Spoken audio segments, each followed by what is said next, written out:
Rainier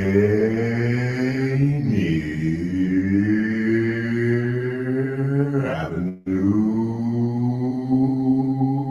Radio.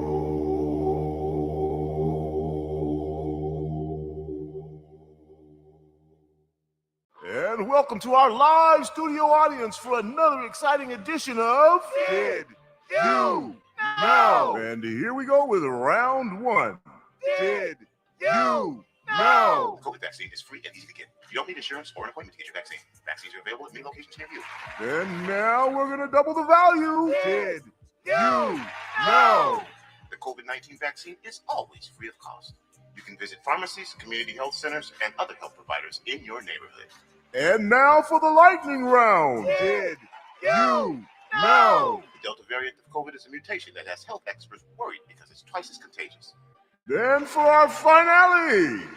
Did you know? The best way to protect yourself from the COVID Delta variant is to get fully vaccinated. Get your vaccine today. Find out more at kingcounty.gov/vaccine. Did you know? This is Paul Pearson, host of Star Time. And when I'm not explaining to my intern exactly what R&B is, I'm listening to Rainier Avenue Radio.world. Here with the Rainier Avenue Radio traffic update. You can listen to us in your car 24/7 anytime by downloading the free TuneIn app. Once you do, search Rainier Avenue Radio. And remember, do not curse out your fellow drivers. This has been your Rainier Avenue Radio traffic update. God is Rainier Avenue Radio.world, your favorite community radio station. We're putting out all kind of inputs for you in your community. So come on and listen to us and tune us in, get on our Facebook, Instagram, and all. As we're doing it right here for you in your community with Rainier Avenue Radio.world. And God is an inspirational gospel music. Also, we're doing a lot of different things in your community. We give out free food. We give out a lot of things in the community. We do a lot of shows. We do a lot of things on the sports part, and we want you to come on out and tune us in and come to the community, and we do a lot of things in your community. So make sure you go to our website, RainierAvenueRadio.world, and also go to the God Is website and look us up and see what we do in your community, something maybe you might like. So come on by and check us out from 11 to 2. Free food giveaway. Different rules apply when it gets this late. You know what I mean? It's like after hours. Whatever gets you through the night. It's all right. Hello, I'm an unpaid spokesman for DJ Sotovaci. I'd like to invite you to listen to his free-form music show. It's popular music the way it was never intended to be heard. Whatever gets you through the night, late nights, here on RainierAvenueRadio.world. Through the night. Hi, I'm Paul Pearson of Star Time. Did you know that back in the 9th century, Rainier Avenue Radio was the host of the first annual Gregorian chant-off? Man, that was tight. Well, times have changed and so have we. Now you can hear all the great Rainier Avenue Radio shows on our mobile app for Android and iPhone. It's completely free on the Google Play Store and the iPhone App Store. The Rainier Avenue Radio app. Greetings. This is your host, DJ Neftali, Rainier Avenue Radio.world, the best DJ in the Seattle area. You can catch me every Monday at 8 p.m. on YouTube.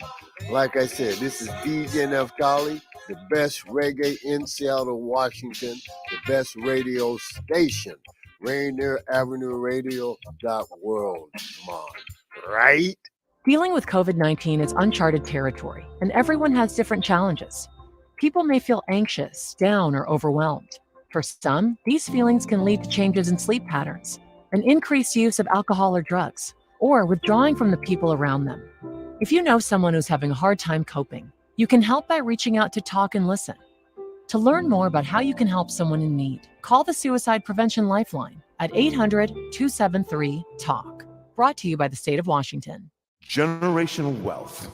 Generational wealth. Generational wealth. What is generational wealth? We asked our communities. And this is what they had to say. Generational wealth is incredibly difficult to accrue. My mom likes to joke that we come from a long line of people who are bad at money. She always talks about wanting to buy a house so that she has something to leave her kids. I got really sick when I was a kid, and all our money went towards that. I had to leave college because I couldn't afford my next year's tuition. Good afternoon, ladies and gentlemen. Juan Cotto touching bases with you from Steve Cox Field. They call this the Fish Fryer now, the home of the Fish Sticks, a baseball team that is trying to mimic the Savannah Bananas, and they have a lot of bananas going on as we are moving into the Metro League playoffs. And how excited are we to be here with the Garfield Bulldogs taking on the Lincoln, and their new name is are they still the Lynx? They are the Lincoln Lynx. So from my childhood, the great Lincoln programs, and certainly the city of Seattle, the Seattle Public Schools expanding with that high school a couple of years ago. So we're excited to see this baseball game today. Lincoln, obviously, one of the teams that has had a really nice season. Had a little bit of controversy in the newspaper yesterday. Their head football coach stepped down, and I'm sure we're going to talk about that during the baseball game. But we're going to focus on baseball right now. And with me is Dominic Mancassis, the JV baseball coach at Garfield High School. As we're moving into this is a first-round game today. Make sure this is a second-round game today. Dominic, tell us about the Garfield Bulldogs and tell me what we can expect to see out of the Bulldogs today. Well, I think Garfield's program this year has a depth of roster on the pitching staff, led by Coach Ray. We have Ben Bennett, who's probably our strongest pitcher, but we've also called up quite a bit of talented JV pitchers, including Sarah Lessig, who's had a pretty dominant showing this year on the JV team for Coach Hakeem Finch. So I think we're going to see a good ball game. I think we're going to have a lot of great pitching on the mound. It's going to come down to how well teams can execute at the plate and how well their defense supports them. So I think it's going to be a very good game today. A lot of fundamental baseball. You bring up Sarah Lessig. You put a state champion on the roster. We saw her during basketball season. Fantastic basketball athlete, played extremely well, and we saw her as a Lady Bulldogs. They won the state championship this year. Tell us about her as a baseball player. She's phenomenal. Unfortunately, I get a chance to work with her too much this year as I was coaching the C team, and we have a talented group of freshmen coming up in the program. But every time I watch her on the field, at practice, she hustles. Watching her drive balls, you talk about fundamental baseball, how she swings, how she approaches the field, the game. She's a phenomenal athlete all around, and I think that shows, as her performance as a Lady Bulldog, helping with the girls basketball team, now here on the Bulldogs baseball team. Dominic, you obviously you've been so involved in baseball in the Central area. You coach for Seattle Central Little League. How exciting has it been for you to move up to the Garfield High School, the legendary Garfield High School, and to bring your knowledge and passion and experience and expertise to this program? It's been a ton of fun. Little League always has its challenges with trying to find enough game time, practice time, and so it's been a bit of a learning curve for me as a coach. Having an abundance of practice time, which I think a lot of Little League coaches will really fill me with. So it's been great actually getting time to work with kids, work on getting real quality one-on-one time to work with them on things that they need to improve on. Well, we wish you your continued success, and thank you so much for spending a little bit of time with us and sharing with us about the Garfield Bulldogs. Always so great to see you. Thanks, Juan. And I assume you're going to the Seattle Kraken game tomorrow night, so have fun there. Will do. Go Kraken. Go Kraken. We suddenly become a hockey town in the city of Seattle. And you're free to leave if you go down and enjoy the ball game.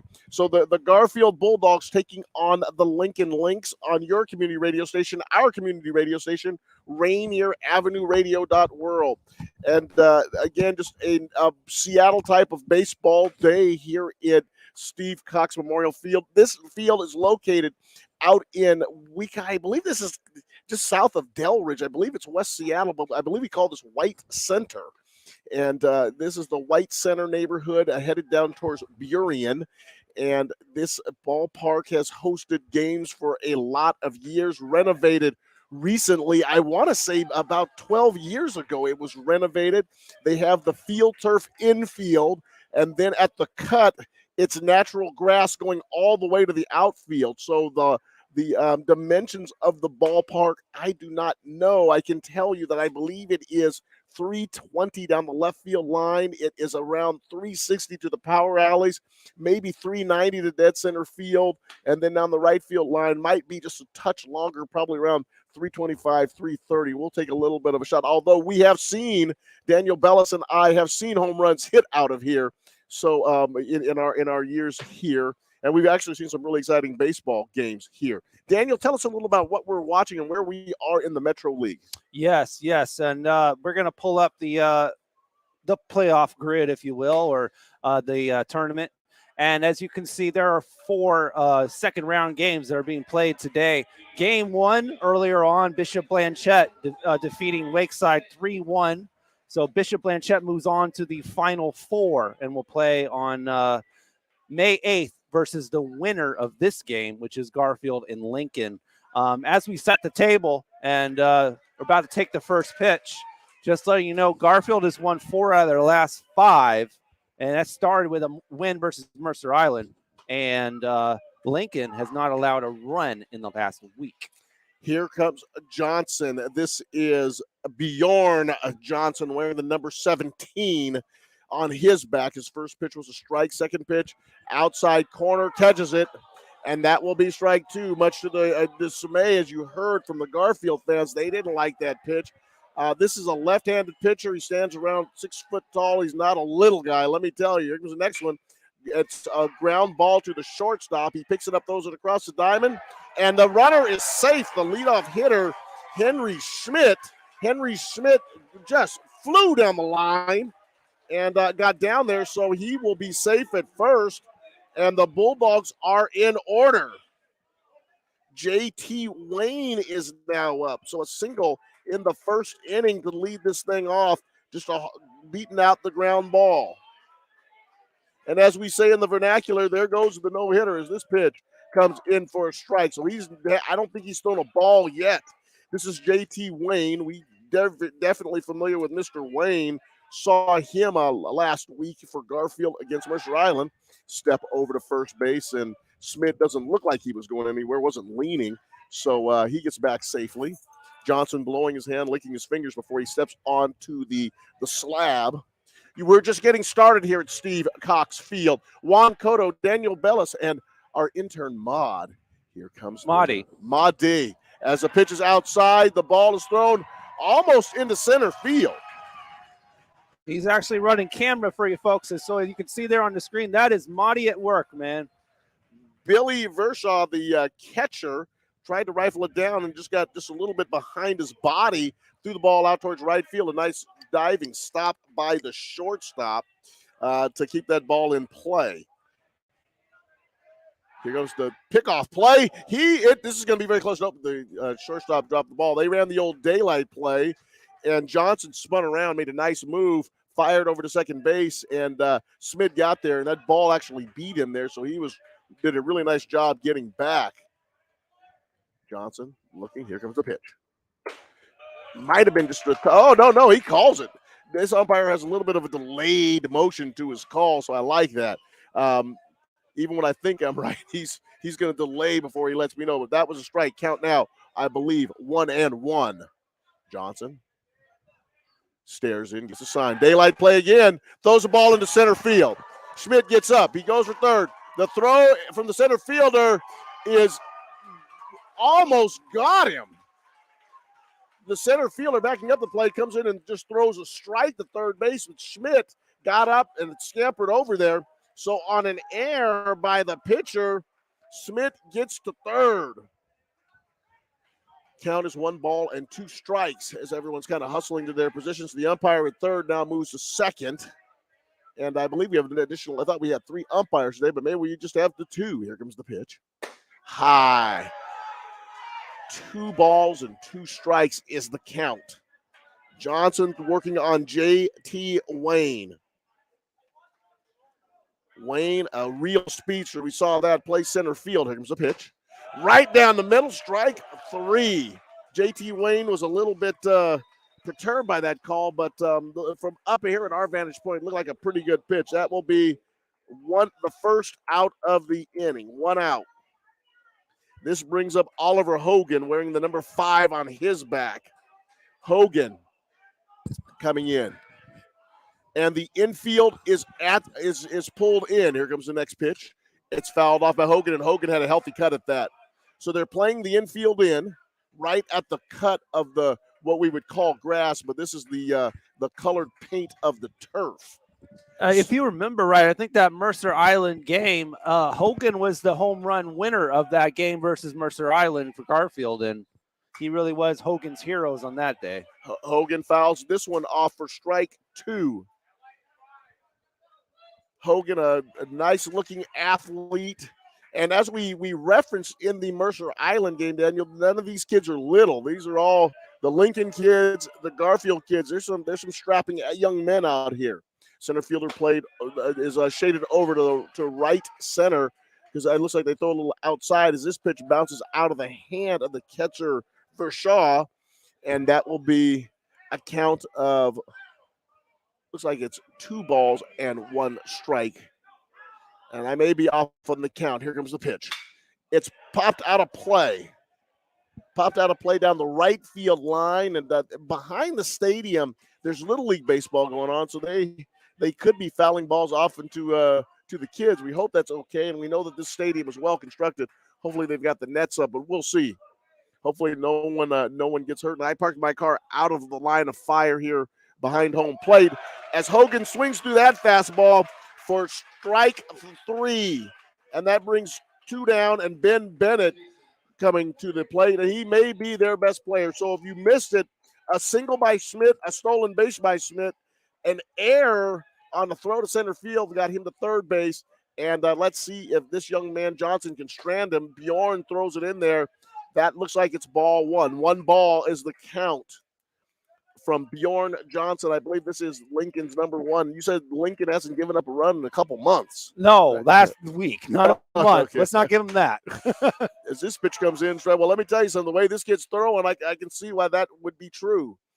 The American flag, which is a smaller one, is on a flagpole out in the left center field, and it's blowing towards the left field line. There goes the pitch.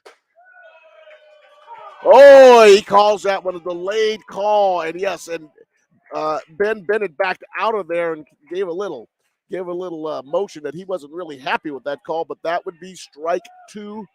Johnson to the wind, the pitch, a little bit low, a little bit outside. Ballard wearing their white uniforms. They have black. Lincoln. Lincoln wearing their white uniforms, and they have black pinstripes. I'm sorry, they look like the Ballard squad to me. Both teams having black and red as their primary colors, and the pitch is fouled off. And it's okay for the teams that have black as their primary color to have black jerseys. Of course, everyone has black jerseys nowadays, but that's a completely different baseball conversation. As Bennett fouls off that offering from Johnson, and Johnson working out of the windup. So he's going full boat here. Here comes the next pitch. Strike 3. Yeah, that was just a fastball reared back, and Bennett just said, nope, I can't catch up with that one. So there was 1 hit in the inning, and then 3 strikeouts from Bjorn. He just came back and said, hey, I'm gonna take this onto my own hands and just eliminate the threat. So a man got to third base. He's left on. And after a half inning, it is Garfield 0. And here comes the Lincoln Lynx coming to bat. You are with Juan Cotto. You are with Daniel Bellis. And you are with Made. Is it Made? Madi. Thank you. It is Madi on your community radio station, Rainier Avenue Radio .world. And this is a Saturday afternoon game of the week. This is the Garfield Bulldogs taking on Lincoln at Steve Cox Memorial Field over here in White Center. It's so great to be out here today. Thank you very much for all of you that are tuning in. And we hope that we pronounce the names right. That's always a challenge when you get these rosters. But we're just excited to have folks listening in, and it's a great day for baseball. If you're anywhere in the vicinity, drop on by. Have a good time. Daniel, this is a big month here. The spring sports are in full swing. Baseball, obviously. We have soccer going on, track and field. exciting time of the year for the Washington Interscholastic Activities Association. Playoffs.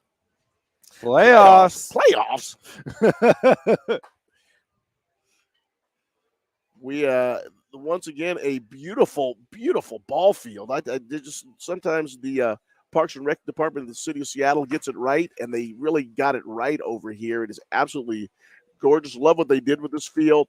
Home of the fish sticks. So they have the fish sticks over here, and I think I think it's really cool what they do over here. They're trying to mimic a little bit of the Savannah bananas, which have become so popular. And those games are selling out down in Savannah, Georgia, and a very, very similar thing that they're trying to do out here in this neck of the woods. So here we go. Eric Petrie, the right fielder for Lincoln, is coming to bat. He's got a big number 27 on his back.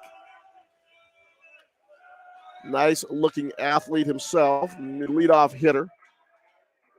He has a little bit of speed, swinging a black bat, or actually a red and gold. Can't tell if that's the goods, but the first pitch is bounced in by the Garfield pitcher. And I'll get you his name in 1 second. Going through this. Next pitch comes up just a little bit high. 2 balls to Emil Petrie. Looking at the Bulldog defense here. Trying to get all the names right. Next pitch comes right down the middle. Fired that one, fired a strike. The pitcher here today is that is number 11, Henry Schmid. Henry Schmid is the pitcher for Garfield. Next pitch, maybe just a touch outside. That will be ball 3, so 3-1 count. And let's see what this young gentleman here, Petrie, does with this. He's got red shoes that are New Balance, and he takes ball 4. So Eric Petrie walks, and that brings up our man Bjorn Johnson, who we know he can throw a little bit. Now we'll see if he can pitch it. Schmidt gets a side. Johnson hits one right out to JT in center field. He takes 1 step in, takes 8 steps back, and makes the catch for out number 1. Fly ball to center field. Look at the first pitch that he saw, and Bjorn hit it to the center fielder for a fly out. First out of the inning. And this brings up J.J. Armstrong. J.J. Armstrong is a Schmidt takes a quick look over at first base. It's Ben Bennett over there playing first base. Schmidt throws over to Bennett again. Bennett on the money. We saw Ben Bennett pitch a really good ball game last week, and we know he's a decent pitcher and certainly can pick it over at first base. Petrie's leaning. He's going. Here comes the pitch. Oh, it's fouled off. Armstrong fouls that pitch off. Strike 1. I was at the Seattle Mariners game last night, and we still cannot get Yordan Alvarez out. Hit another home run last night. 4-3 loss. Actually, 6-4 loss for the Mariners last night. Step overthrow, just a check on Petrie, who's leaned a couple of times. Gets back to the bag safely. Pitch high. And he gave a nice little fake pump. Didn't go anywhere, Armstrong. That was Petrie. A couple nice steps, and Armstrong took the pitch. And the catcher for Garfield, Juan Cotto, he came up ready to fire, but just kind of held in his position. Check. Oh, Petrie was leaning again. And we don't have that in Major League Baseball where you can only throw over twice. Otherwise, he would be going right now. Schmidt being very deliberate. Here's a pitch. The runner does not go. Cotto drops the ball, but the runner does advance. And that makes it should be the count around 3-1. That pitch is a little bit outside, and Cotto just dropped it. See what Petrie does. He's distracting Schmidt over there. He's got the speed. He's also got that little mitten on that they wear nowadays. Pitches up high and inside. Throw down. No, he's safe. Stays on the base, too. Somehow He stayed on the base. Petrie gets a stolen base for that. Daniel, with this field turf, they tend to slide past the bag, and he was able to slow himself down. And the links on his jersey, that blank links, maybe stuck into the carpet and stopped him from oversliding on the base. A pitch, and J.J. Armstrong took a healthy cut at that pitch, fouls it off. Schmidt walks up on to the mound with a 3-2 count. He's trying to stare down J.J. Armstrong. Checks the runner at second. Petrie, here comes a pitch. Fouled off, straight back. Like I said, when you foul that pitch straight back, that means one thing: you just missed it. And he just missed that one. Good cut.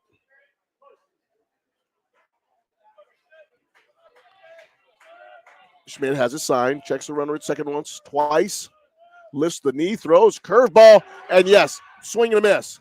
And they throw the ball, but he throws it over there. It was a bounced-in strike. Kano took the ball, threw it into right field. The throw comes to the plate. He is safe. Petrie scores.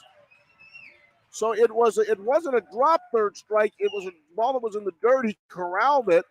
He corralled it on a curveball. He kept it in front of him, corralled it, threw it down to first, but he just overthrew the first baseman by a substantial margin.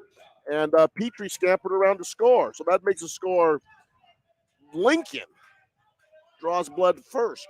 Of course, I work in a blood center. Of course, I would say that. Lincoln won as the pitch is fouled off by Billy Vershaw, the catcher, and Garfield nothing. It's kind of, you would mostly expect this because Lincoln is actually one of the top 5 teams in all of 3A. I think they're ranked number 4 right now. So the runner over there takes off. That is J.J. Armstrong, and he steals a base. So he has the speed to back it up. He gets down there to second on a throw. So that was a really, really costly dropped third strike. Inside pitch from Schmidt. And Vershaw just kind of turned away from that. Schmidt gets he's a right-handed pitcher, wears number 11. A white number 11 against that purple jersey for Garfield. Fastball, and that is a swing and a miss for strike 3. So Billy Vershaw goes down on a strikeout. That is the second out of the inning. Bjorn Johnson flew out to the center fielder. Then, of course, all kind of things broke loose there after J.J. Armstrong's at bat. The throw out to the right field, and the runner scored. Line drive in the gap. That was Marshall Longton. Here comes a throw from the left fielder. That is not good enough. And at number 34, J.J. Armstrong scores. And that's going to make the score Garfield 0, the Lincoln Lynx 2.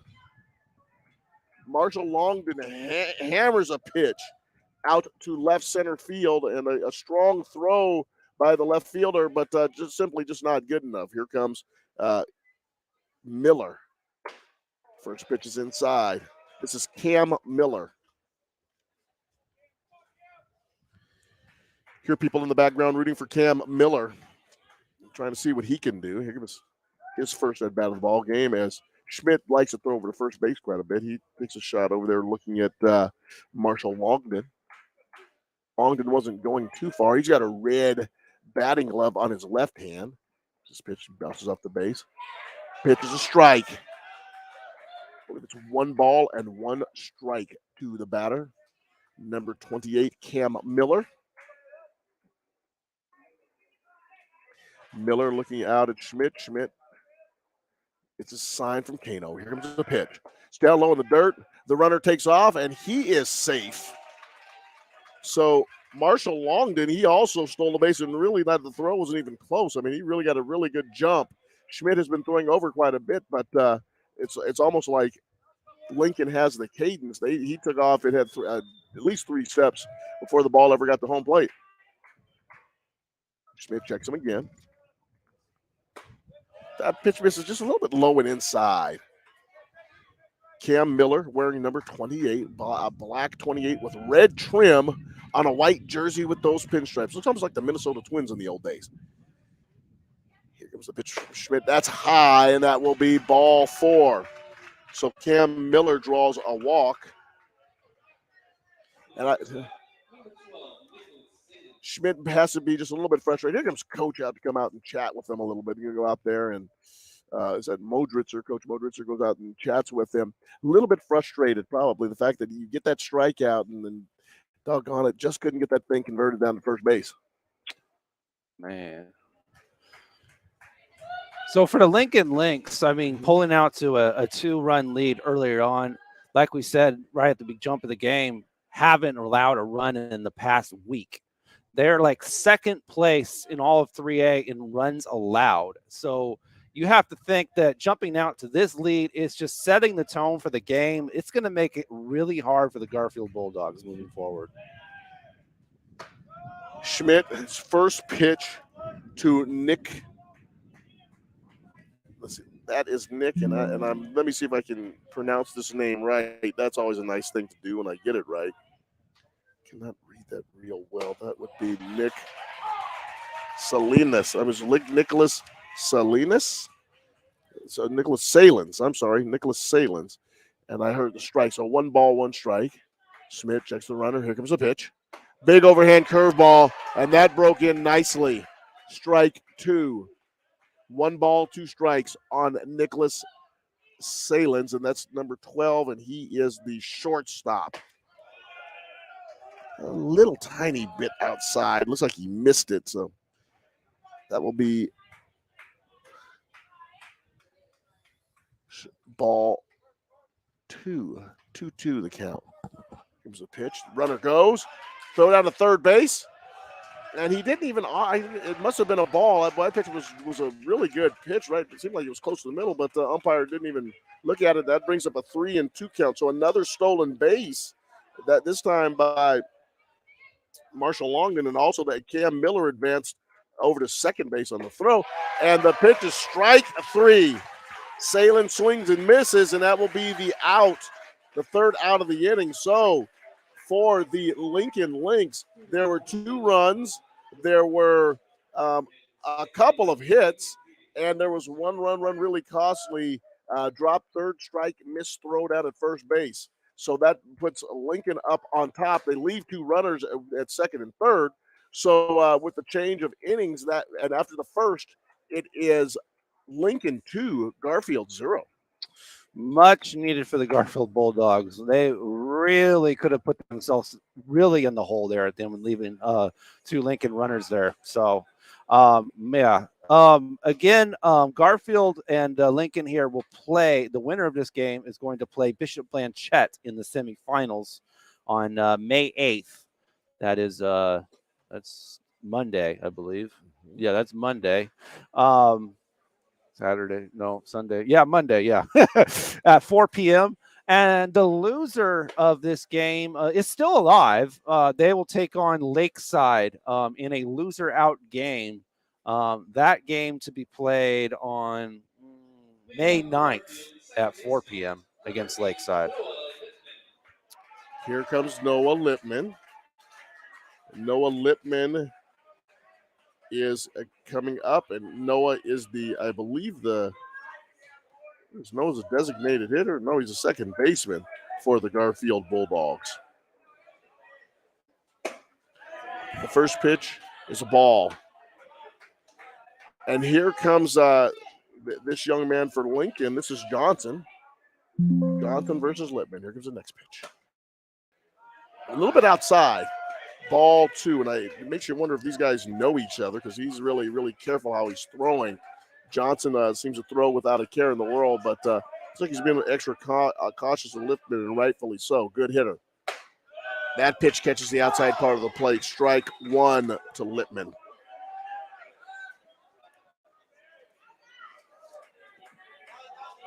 Johnson looking into Vershaw, getting his signals. Here comes a pitch. It's fouled off.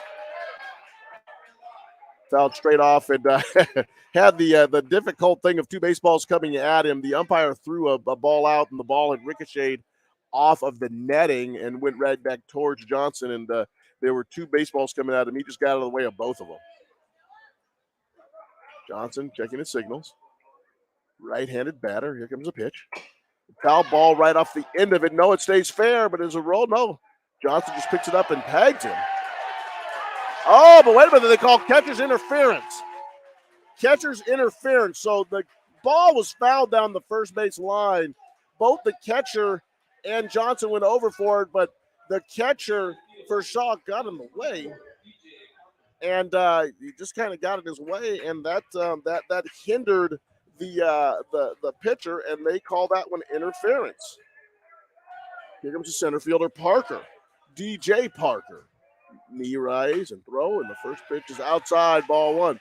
And I know that the pitcher there, because sometimes they can be a little temperamental, Johnson is not happy with that, and it looks like he's throwing lasers again. Kick, the throw. Ball outside. It's almost like he's overthrowing the baseball. Thrown 2 balls to DJ Parker.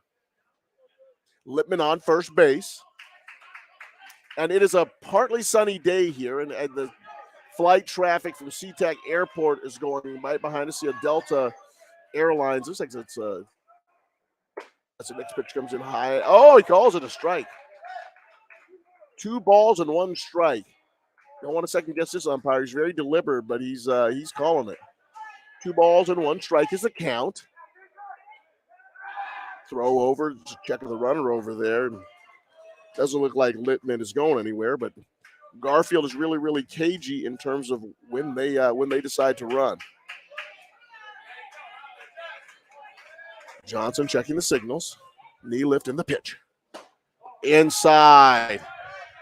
DJ Parker, Garfield center fielder, just kind of vaulted out of the way of that pitch.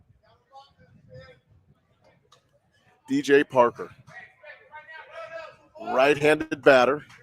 Squared stance, waving a red aluminum bat. That pitch is fouled right back. Okay, if the net wasn't there, that ball comes up and rattles right alongside us. But the net, thank goodness, it saves us. Southwest Airlines plane just lazily hanging over the ballpark in the background. Another look over, step and throw. And Lippman is there. Lippman does not appear to be going anywhere, but like I said, you never know with these guys.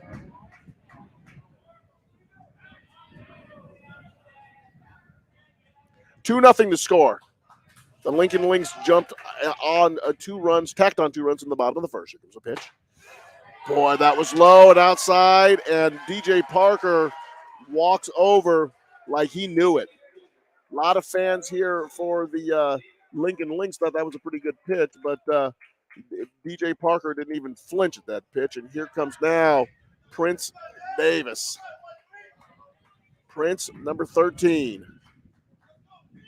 Checking it out there. He's in the batter's box, has a purple jersey, Garfield across the front, and looks to punt.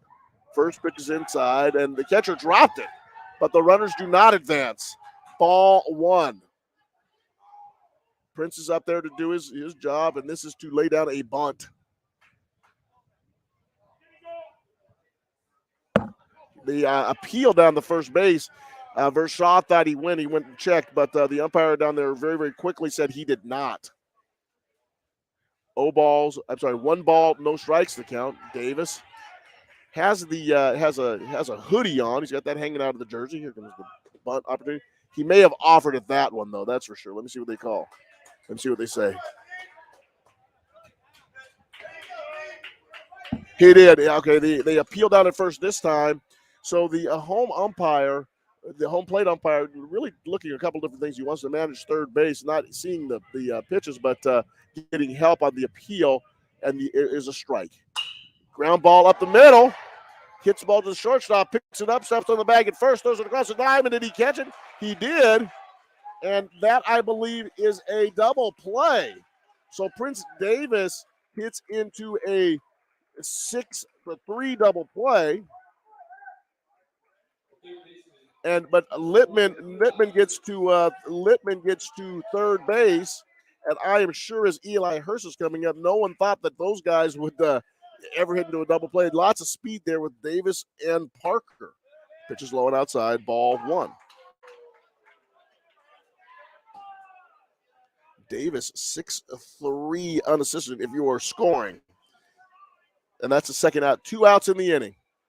Johnson rocks and throws, and a nice soft line drive is picked off by the first baseman over there for Lincoln, and that is J.J.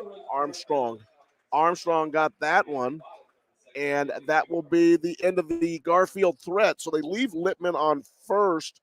They leave Lippman on third, and after an inning and a half, it is Lincoln 2, Garfield 0. Excuse me.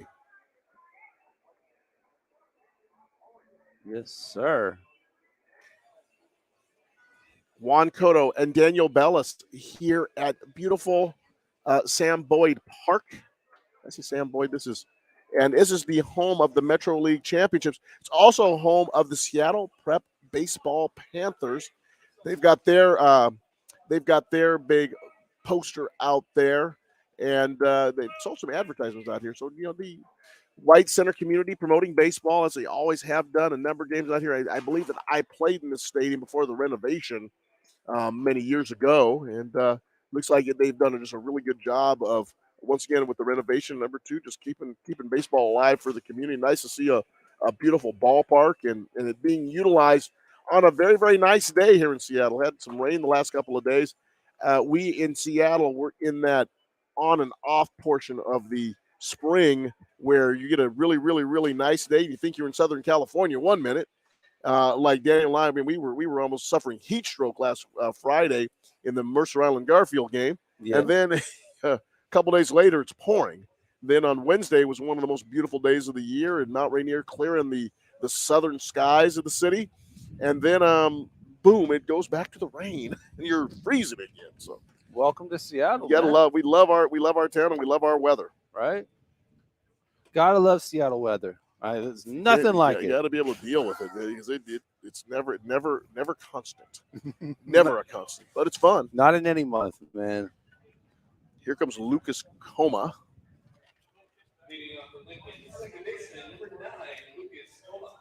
Lucas, the second baseman, getting his first opportunity to face Schmidt. Coma would like to put a ball in a coma. That's for darn sure. Here comes. Woo. I have kind of making it up as I go along. Here comes the pitch. High, ball 1. Lucas Coma, second baseman, swinging a gold. I believe that's the goods as well. Here comes the pitch. It's fouled off, and you can hear by that tingy sound. I have a son in select ball myself, and we always joke about the sounds that these bat makes, and a little bit more magnesium in this one. It kind of just makes a pingy sound, and sure is a gorgeous bat to swing. Right-handed batter, slightly open stance. Here comes the pitch. Lined into center field, and that will be a base hit. Center fielder retrieves that baseball, gets it in. That was Parker out there chasing that one down.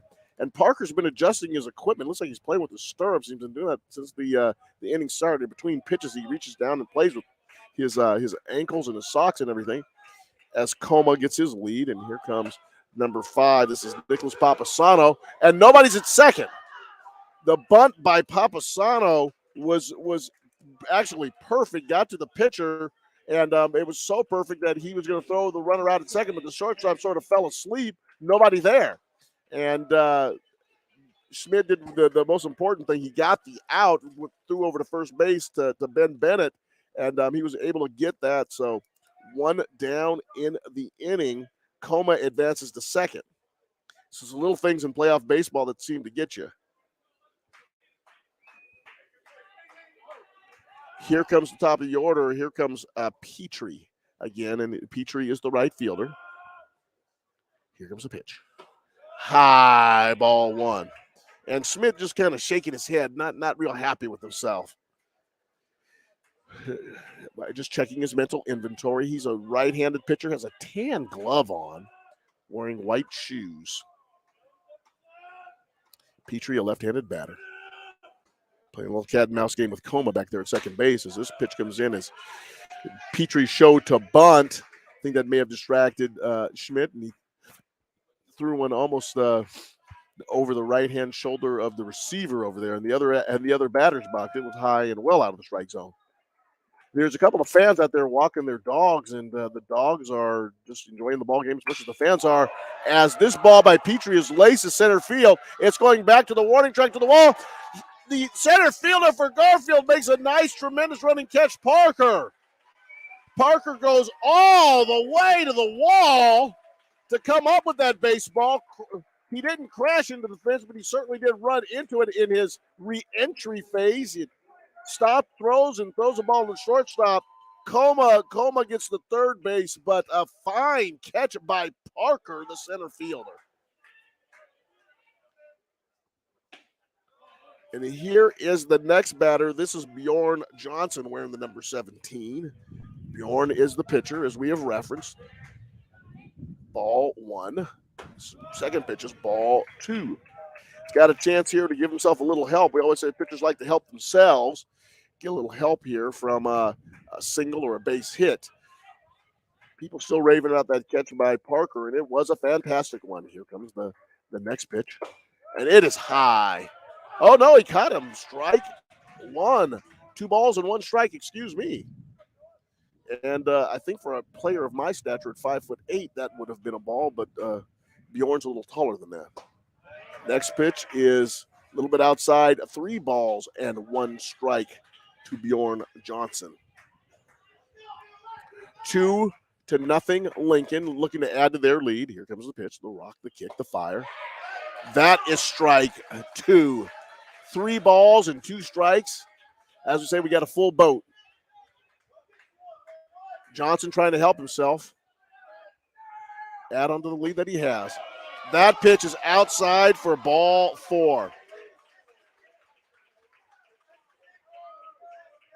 So now we have runners at first and third, and you can pinch run for the pitcher. So number 11 is checking into the game. Give you his name in a second. He's going to be the runner for Lincoln. And that is Giles Winter. So Winter will run for the pitcher Johnson. Base on balls,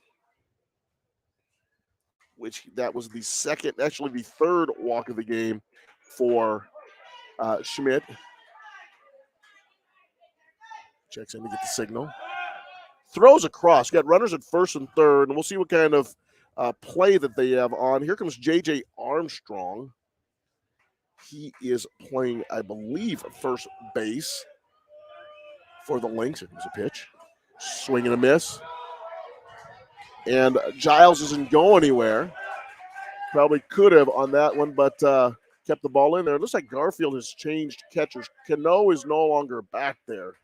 Number 1 is back there. We'll get that change for you. That's number 1 now catching. Snap throw over. And he gets back Giles. First baseman is Ben Bennett over there. He made the catch, throws it all back. So here comes J.J. Armstrong. He was the one that benefited from the drop third strike, which proved to be costly as this pitch is off speed, and he swings and misses at that.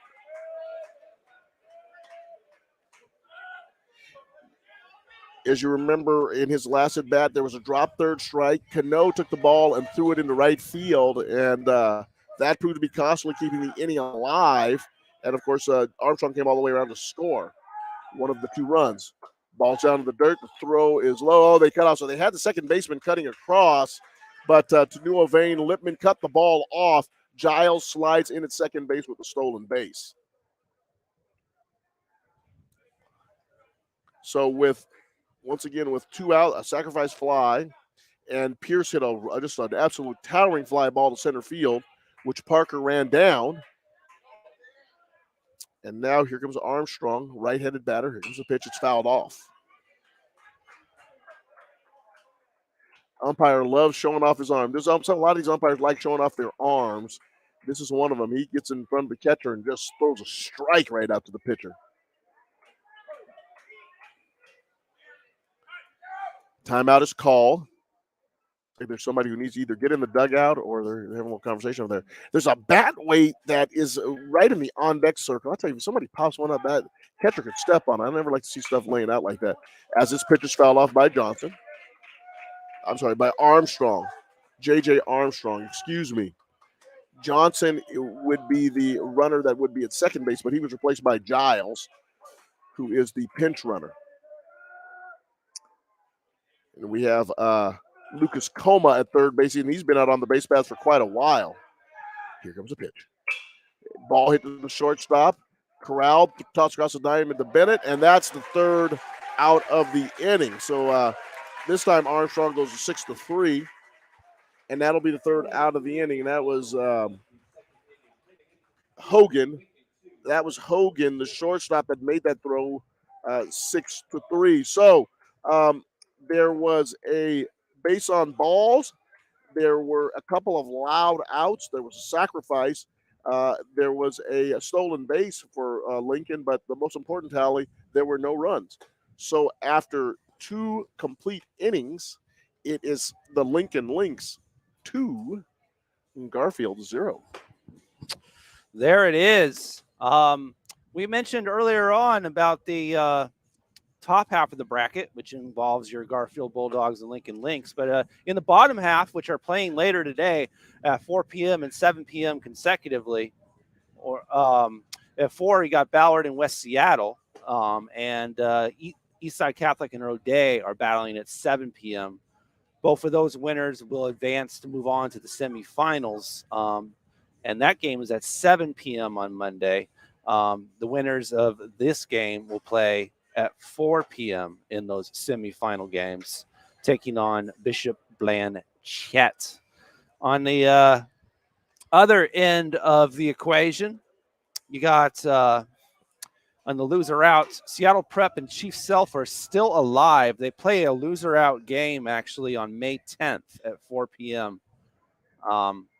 With the winner moving on to play the semifinal losers, and the loser of that game between Prep and Self being eliminated from the playoffs. Nathan Hale, Ingram, Roosevelt, Franklin, Cleveland, and Rainier Beach have all been eliminated from the playoffs. They have no chance of going to state. Juan Cotto and Daniel Bellas touching bases with you live from the beautiful White Center Baseball Diamond. We're having a good time over here at Steve Boyd Park. Pitch was low for ball 1. Strike right down the middle, I believe. Yes, this is the Garfield hitter. This is number 12. And this was Juan Cano, but I think that they have changed players. Garfield has Cano would have hit. I'm going to try to find out who this is for us. Lincoln's defense, Armstrong is at first base. I believe another player is over at third base for them. They actually have a designated hitter situation going on. So Casa Posey is the young man for Garfield, strikes out. But that was not Cano, but we will get who that was that replaced Cano for you in a second. Here comes Henry Schmidt. Henry Schmidt is the pitcher. He, in his last at-bat, he had a single. And we'll see what Henry does again. Ball 1. 1 ball is the count in the third inning, top of 3. 2-0 Lincoln. Here comes the next pitch from the pitcher, Schmidt. And that's a strike. 1 ball and 1 strike. And Schmidt is swinging the goods. Those of us who follow select programs know exactly what that is. That is a silver bat with a big jack of spades at the top of it. Nice looking bat as the next pitch comes in from Johnson. It's inside, almost hit Schmidt on the ankles, and he did that little dance step move, just fired his way out of there.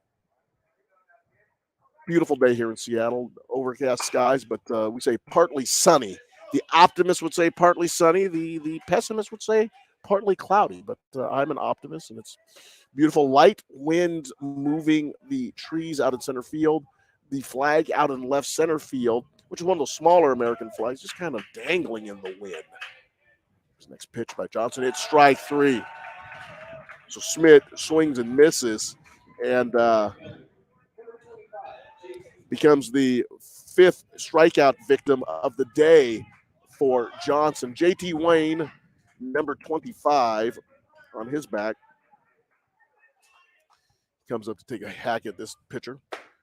Pitch comes zipping up there, and it was a little bit inside. He just shaking his head, no, no, no, no. The pitchers nowadays, the hitters and all these crazy hitting guru drills, they say yes, yes, yes, yes, yes, yes until the ball gets there. And he said no, and then he fouls that pitch off. Took a healthy cut at it and fouled it off the first base stanchion hanging down off of the awning that's over us. We have an aluminum awning that is over us, and like I said, one of these beautifully well designed. What a cute little ballpark out here in White Center. Johnson's leg kick, drive, and pitch, and it is strike two. Caught the big part of the plate. 1 ball, 2 strikes to the batter, and this is J.T. Wayne. Oliver Hogan on deck. Next pitch is outside. Ball 2. 2 balls, 2 strikes to J.T. Wayne. Swinging a Marucci. The Marucci, and the Cotto family knows too well about the Marucci bats. And their $4.99 price tag, as this one is fouled off down the right field line. He got a large piece of the barrel on it and just spanked it foul into the netting. Count remains the same. 2 balls and 2 strikes as a Delta Airlines 767 is come floating in the background out there. Absolutely beautiful bay here in Seattle. Hope you get out and enjoy the weekend. This pitch is fouled off again, so Wayne being more than a tough out, and he doesn't want to become another one of these strikeout victims. Last at bat, he watched the pitch go right down the middle. He was a backward strike. This one, he's just fouling off pitch after pitch. Step, the wind, the throw. And he's pounded the ball to the third baseman. Picks it up, throws across the diamond. And that is the young man I was telling you about. That's Casa Presley. Casa Presley with the play over at third base, throwing across to Armstrong. And that will be 5-3. So Johnson just faces the minimum here. 3 batters, 3 up, 3 down. No runs, no hits, no errors. It is the Lincoln Lynx 2, Garfield Bulldogs 0. Man. District 8 playoffs are actually currently in session right now. Interesting thing about District 2 is they're deciding who's going to state via league, but District 3, District 8, and District 1 are doing normal district playoffs, whereas Metro and King have decided to just decide who goes through the league. But in District 8 currently in action right now, number 1 ranked Kennewick is running away over Meade in a loser out game in the first round. That's 6th inning. Kennewick leads by 8 runs, 9-1 there. So it looks like Kennewick will definitely move on. Also in action, a very close contest, also a loser out game there in District 8 in the 4th inning. It's tied up between Walla Walla and Cheney with 1 run apiece between the two in a loser out game. Both of these teams are ranked within the top 20, and one of them is going to be eliminated from having an opportunity to go to state. So it'll open the door for one of these other teams to jump into the top 20. Remember, 20 teams will be doing the state playoffs, and the top 12 get to play in the second round. 13 through 20 play in the opening round.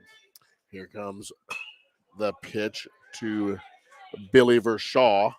Billy Vershaw, the catcher, fouls it straight back for strike 1. 0-1 the count to Vershaw. Vershaw, in his last at bat, struck out. So he's looking to and he took a healthy hack at that pitch and took a healthy hack at that first one that he saw too. Next pitch is outside and low, ball 1. 1 ball, 1 strike. 2-0 Lincoln. The Lincoln Lynx. School reopened, 4 years ago here in Seattle as we were stretching for more space for our students. As this ball is hit to right field, and I think Prince Davis is over there and waves everybody off and makes that play. So that was actually JT Wayne. Wayne is in right field. Parker is in center, and Davis is in left. And Wayne had that one. So a fly ball from Vershaw, and that is F9. Here comes Marshall Longden. Marshall Marshall in his last at bat singled. His first pitch comes breaking ball. He's got that big overhand breaking ball. We call it a drop. And he drops another one in for strike 2. And this is, I tell you, when you have that big overhand breaking ball, that's a tough pitch to hit. It's just dropping.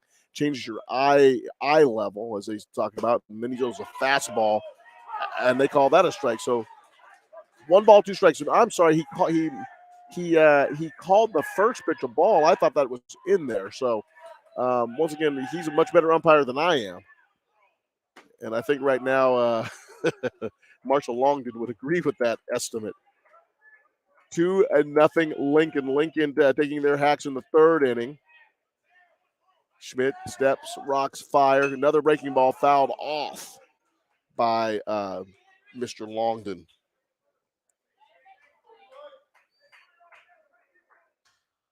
Outfield playing straight away. Plenty of speed in that outfield.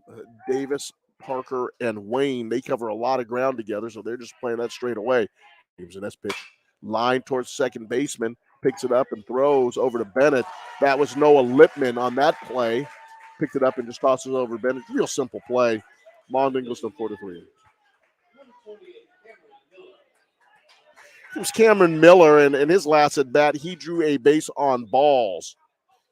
And he was stranded at second base on the strikeout by Nick Silence and did not come in to score. So he would like to see if he can further his journey, get halfway home. This time he wants to see if he can make it home as he hits a line drive out to right center field. And there is that man again, Wayne, racing across the diamond. We saw him in center field last week. He's got center field speed, playing right field. I'll tell you something, you better hit a good one to get it past those 3 guys. Tremendous speed in the outfield, and that will be an out. So Schmidt, exactly what he needed in the 3rd inning, get through it real quickly, and he did. And that makes the score after no runs, no hits, no errors for Garfield. It is Lincoln 2, and Garfield feeling a little momentum from those defensive plays, coming to get their bats in the 4th inning with no runs. That's right there, Juan. And we have a brand new show coming to Rainier Avenue Radio on Thursdays starting next week. It's called Wise Action, hosted by Johnny Buck and Nicolette Worrell of the Naliali Fund. It's a show about environmental justice, climate justice, just transition, and policy advocacy. You can check it out live on Rainier Avenue Radio starting this Thursday at 1 p.m. every other Thursday. Wise Action on Rainier Avenue Radio. I can always use a little Wise Action myself, so looking forward to seeing how they do. And always exciting to see some of the new folks putting their shows on. We always support that at Rainier Avenue Radio. Good luck, you guys. I'm sure you're going to impact a lot of people, and should be a lot of fun. Yeah, that's definitely right there. Here comes for Garfield now. I believe this is, yes, it is Oliver Hogan. Hogan struck out in his last time looking at Mr. Johnson. I'm sure that Oliver will have a different response from him this time, as the first one is a swing and a miss. Healthy cut by Oliver, just pulled his head a little bit and couldn't catch up with that fastball. Strike 1. Johnson, as good as advertised. Parents have been telling me about this young man, left-handed pitcher, tall, lanky, and Hogan says, oh no, we're breaking this up right now. Hogan breaks up the no-hitter, and I'm never supposed to speak about no-hitters as they are in progress, but that was a clean single up the middle, and Daniel, no doubt about that one. And he definitely was the Hogan's heroes on that one. Brings up Ben Bennett. Bennett, the first baseman today, and he is, as we know, he is a pitcher as well. Here comes the pitch. Right down the middle, strike 1. 1 strike to Ben Bennett. Ben in his last at bat, he and I'm sorry, Henry Smith in his first at bat got a single. So Ben Bennett, I'm sorry. So sorry to break up that excitement. That wasn't a no hitter. I'm way off today. I'm at another planet, in another universe. But the ball game's still the same. Strike, close enough. Man, 1 ball, 1 strike. The count. Here comes the next pitch, and it is a strike. Strike 3. I'm sorry, it was 2 strikes on the batter, and He swung through that fastball for a K. 2 hits for the Bulldogs today, so want to make sure that we get that corrected. 2 hits for the Bulldogs today, and that was the second hit of the day. So, but nevertheless, Johnson's been awfully tough. Steps over, throws over to Armstrong. Armstrong, with his size, pulled that one out of the sky. It was a little bit high, and with the long arms and the extra height, he went ahead and reached across and got that ball. It doesn't look like Hogan's going anywhere. Check again. Hogan's got a big smile on his face as he gets back to first base. Hogan wearing the number 5 on his back. Oh, it reminds me of the great George Brett when I see the number 5. Here's a knee kip, drive, and throw. Swing and a miss by Noah Lippman. Noah Lippman was stranded on third base in the second inning. Got all the way around, and that is when our friend Mr. Johnson got some folks out. He got a shortstop and a 3 unassisted on the line drive, and couldn't get as his next pitch comes in, and Lippman swings through that for strike number 2. Out there in right center field, a young lady is sitting right next to the American flag, just enjoying the ball game. Throw over by the number 17 Johnson. Just checking on Oliver Hogan over there. 1 out in the inning. Score is 2-0 Lincoln. We are in the top of the 4th inning. Get out and do something today, Seattle. It is beautiful. This bat, that right-hand batter's box. The next pitch is a little bit outside. Might have been a little bit high, too. 1 ball and 2 strikes to count to Noah Lippman. And as we know, Noah Lippman can swing the bat a little bit. We saw that last week against Mercer Island. Here comes a pitch. Line drive out towards the left fielder. He settles under it, makes the play. That is for Lincoln out there. The young man that's Nicholas Papa. I would say Papadatsu, but I'm going to make sure I get that name right. But the F7 for Noah Lippman. Nice play, too. That ball was hit on, as we say, the proverbial button. That brings up DJ Parker, the center fielder. He lined one back at us. Parker, the classic number 24. I think a couple of pretty good center fielders wore that number. Let me think. Guy by the name of Willie Mays. It is Willie Mays' birthday today. The original number 24, Willie Mays' birthday. And, of course, in our city, Kenneth Griffey Jr. wore the number 24. No one has worn the number 24 since he left. He came back and played a couple seasons in Seattle before he retired. And he's the last person and will be the last person to ever wear the number 24 for the Seattle Mariners. Right-handed batter, swing and a miss by DJ Parker. Pitch was just a little bit outside. Third base coach going through his signal, clapping his hands, saying, "Hey, brother, get up there and hit the ball." Johnson takes a little fake pump over at Hogan, just to let him know he's there. 2 outs in the inning. DJ in the right-handed batter's box.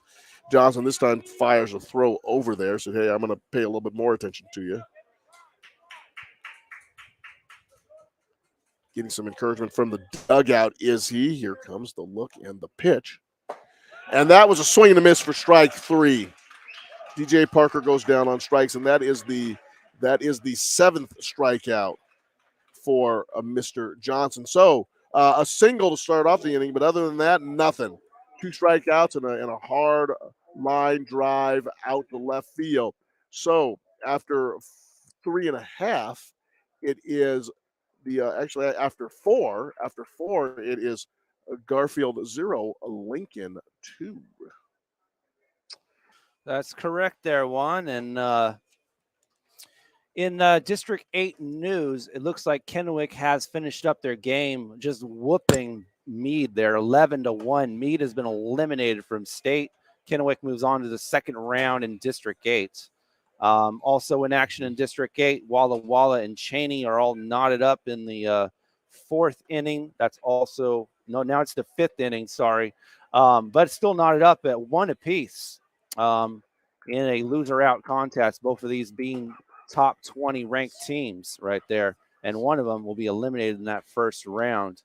Also in action in the Kingco tournament, Juanita defeated Bellevue in a loser-out game, 3-2. So Bellevue eliminated from state. Juanita moves on. Juanita will take on top-seeded Lake Washington out of Kingco on Monday. The left fielder for the Lincoln Lynx is Nicholas Papathanassiou. So I'm a Nick Papathanassiou, and I'm just going to call him Nicholas. I'm just going to say Nicholas. 13 letters in that name. It's an absolutely beautiful name. I just cannot pronounce it. But here comes, to lead off the bottom of the fourth, here comes Nick Salins, and that is ball one. Papathanassiou. I'm going to get that right. Ball two. No. Caught the corner. I believe it's 1 ball and 1 strike. Salins is up. He struck out in his last at bat, wearing the number 12. Here comes the pitch. It's a little bit low and inside. Salins, the shortstop. 2 balls and 1 strike, the count. Schmidt still throwing for Garfield. Rocks and fires. Here comes the pitch. It's fouled off into the parking lot. Let's see if it hits a car. It does not. And it's funny because is it both the cars? Did it make a sound? I thought I heard asphalt. Here comes the next pitch. Low. 3 balls and 2 strikes, the count to the shortstop for Lincoln, number 12, Nick Salins. Kick and fire. Fouls that pitch off straight back. Juan Cotto and Daniel Bellis on your community radio station, our community radio station, Rainier Avenue Radio.world, and we are having fun as usual. A little pitch high and outside. So Salins draws a walk, and we'll see if that comes back to haunt the Bulldogs.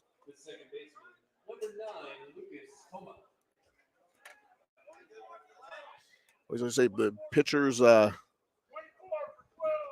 the number 24 for this squad over there at Lincoln, representing North Seattle. Number 24, let me see if I can get his name for you. That is a Zach Papathanassiou. Papathanassiou.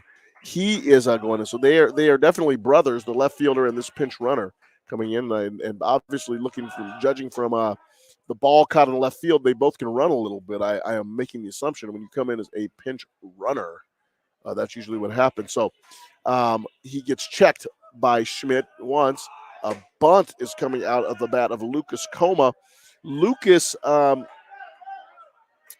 as we recall, he got on base last time with a walk, and then he advanced all the way to third base, and he's coming up for his second at bat. Ground ball towards the shortstop and gets through out in the left field. The ball is retrieved by Prince Davis. Hogan really wasn't even close to that ball. I might have made that one sound like he had a chance at it. He didn't. And the ball pounded right back past him on that nice spongy field turf, and then slowed down considerably once it hit the outfield grass. But a base hit nevertheless for Lucas Coma, and he's been on twice. See if he can do something this time with all of that knowledge from last time. Here comes Nick Papathanassiou. Here comes Nicholas to the plate. Nicholas, in his last at bat, sacrificed the runners, and he sacrificed Coma, who got over, and so the umpires are shifting. The corner infielders are up a little bit. They're looking for the bunt. Nicholas did that very well last time. Here comes the pitch. He shows bunt, takes a strike. Bennett, the first baseman, charged almost all the way to the plate on that one. So Garfield setting up its defense. Their shortstop and second baseman are playing kind of halfway. The corners are already in. Well onto the cut. Here comes a pitch. The ball is bunted. It's bunted back to the pitcher. He's going to third base. Did he get him? Oh, he calls him safe. Nicholas got the bunt down. And he obviously beat it out. And Mojitzer going to go over there and have a little conversation because let me tell you something, that play was close. So he's going to go have a little discussion. And I like coaches that wear the stirrups. He's not wearing a jersey, he's just wearing a purple T-shirt over a purple long sleeve shirt, having a conversation with him. And I will say this, that the pitcher Schmidt got over there quickly and fired a laser over to the third baseman, Hurst. And very, very close play. And that's where you would like to see high school baseball just come up and make it come up to Rainier Avenue Radio. And we could show that to them, couldn't we? We could. Very well so. We very well so. I mean, from my angle, all I can say is this: the play was close, and I wish I could give you a better description of it, but that's the description I have. Juan Cotto and Daniel Bellis touching bases with you live from Sam Boyd Field, and Modricher's not happy. Modricher's not happy. Wearing some sunglasses today that kind of shades eyes from the sun, and he walks away frustrated. Sets a really good example, but he's still chirping out there towards the he's still chirping a little bit out towards the second base umpire, or I should say the middle field umpire, and finally makes his point and then walks off. So never a fun situation when you're on the back end of one of those deals, and Garfield desperately trying to stay in the game, only down by 2 runs with a tough guy that they're going against, and let's see if they can get out of this situation with the bases loaded. And our man Schmidt just comes in with that big drop curveball for strike 1.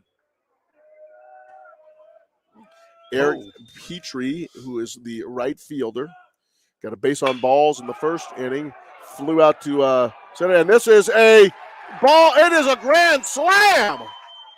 He lifted a fly ball. I thought it was just going to be a fly ball and 4 runs are coming in. So Eric Petrie, the right fielder, he goes ahead and touches them all. And just like that, it is Lincoln 4, Garfield 0, and I'm sure that Modritzer is not happy. Coming outside to have a little conversation right now with Schmidt. 4-0. Were there 4 runs scored on that one? There was. Then it makes it 6. I'm sorry, 6. I'm sorry, 6-0. They have the additional 2 runs, 6-0. I'm working on my math. Sorry about that. 4 runs on the grand slam. That makes the score 6-0 Garfield. Thank you, Daniel. Doing the best I can. I'm just telling you. It throws you off when you don't have a scoreboard. That I can tell you. Yeah. When you're your own scoreboard. But I am sure that the Garfield coaching staff, they are not happy with that call to third base now. And it always seems like that happens. You go through that type of situation, and he got a pitch up, and Petrie just put a good swing on it. So the senior pitcher, Schmidt, is going to have to step up, and he's just going to have to come back and start the ball game all over for himself, as this is one that's hit out in the left field. And Prince Davis makes a nice play. He runs in a couple of steps, then goes back, makes the catch, and Bjorn Johnson, the pitcher, will be out number 1. First out of the inning. J.J. Armstrong coming up. He is he is 0 for 1 today, got a base on balls in the second inning. He scored the second run, and then he hit a ground ball to the shortstop in his last at bat. Schmidt into the line. Here's a pitch. Strike 1 right down the middle. Always seems to happen. You don't get the call. Go out there and talk to the umpire about it. Still didn't get it for you. Next pitch is curved. He strike 2, and the umpire took that one. Umpire's going to take a little break here. He took that one. And I'm not sure if that went off of his leg, and I did not get a really good angle on where that got him, but he's walking around, and the third base umpire was coming to check on him, and he was waved off by the umpire. Here comes the coach from Lincoln, and he's telling everybody just got to stay away. I'm okay. Just catching his wind a little bit. Just not sure where he took that pitch, but he is certainly checking his inventory and waiting for the inventory to settle down. 6-0 Garfield. Lincoln. 6-0 Lincoln. 6-0 Lincoln. And everyone gives the umpire a clap. 6-0 Lincoln. Schmidt into the line. Here goes a pitch. Curveball. Fouled off by Johnson. Or, I'm sorry, J.J. Armstrong.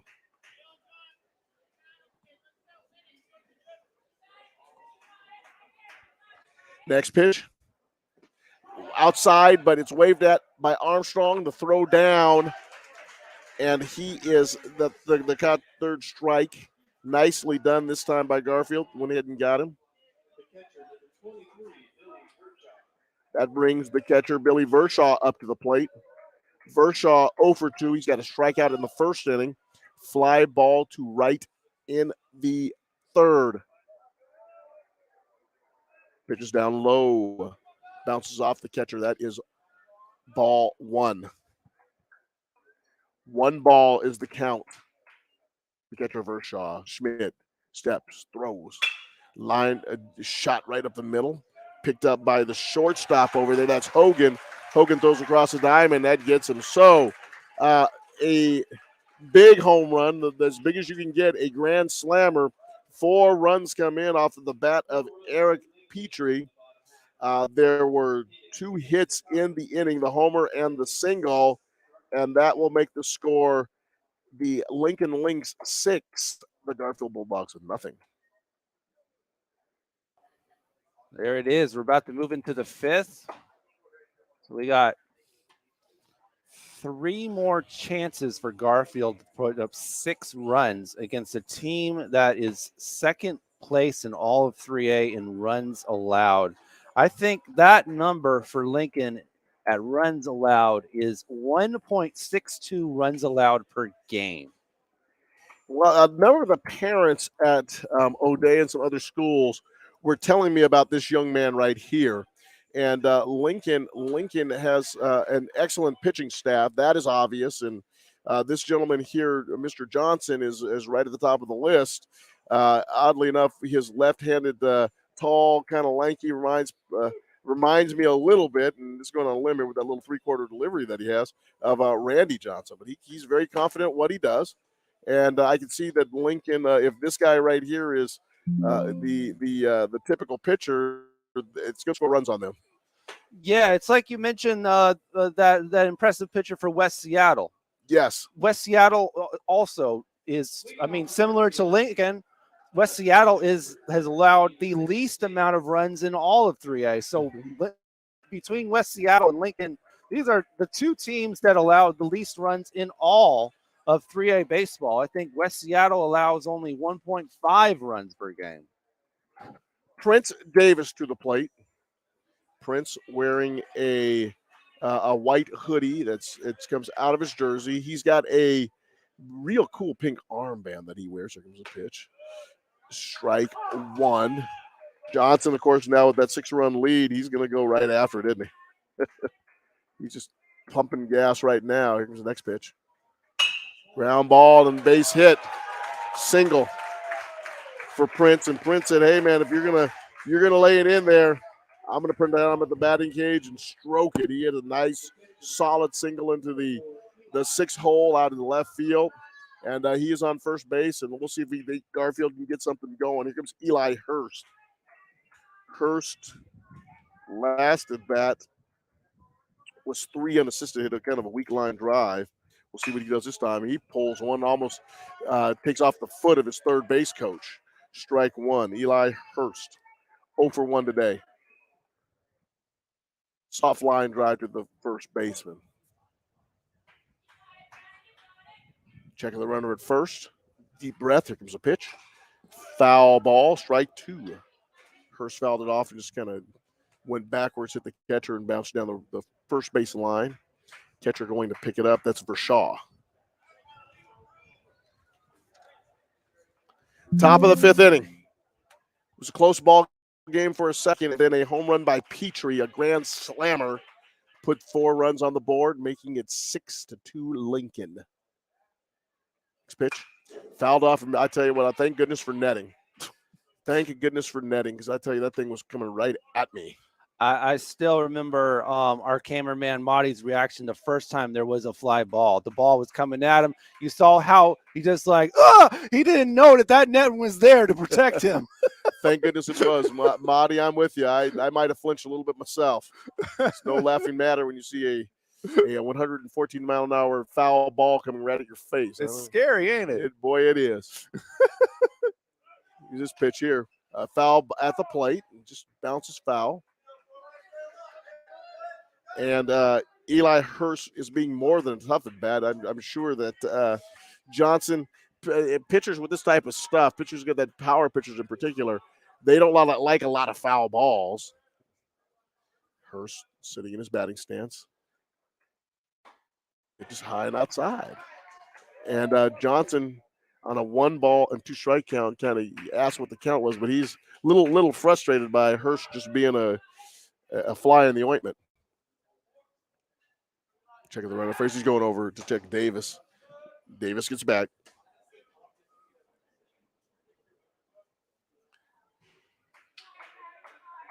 Johnson checks the signs, raises the knee, fires, strike, throw down to second as Davis goes, and Davis slides across the base, but his feet stayed on the bag. Went all the way across the bag. By the time he stopped, his feet were there. And what are we saying? Wait a minute. Looks like we have an interference call of some kind. They're calling interference. Eli Hurst follow through, went across the plate, and the umpire is calling the runner out at second. At least that's what I think it is. They're going to call hitter's interference, and I don't think. Oh, the Mojitzer is not happy.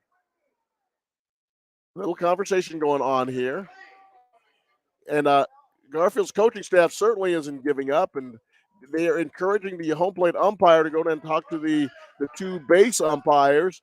So I think, Daniel, in the follow-through by Hurst, he got in front of the catcher, Vershaw, and the umpire felt that changed his throwing motion, and he called the runner out at second. Wow.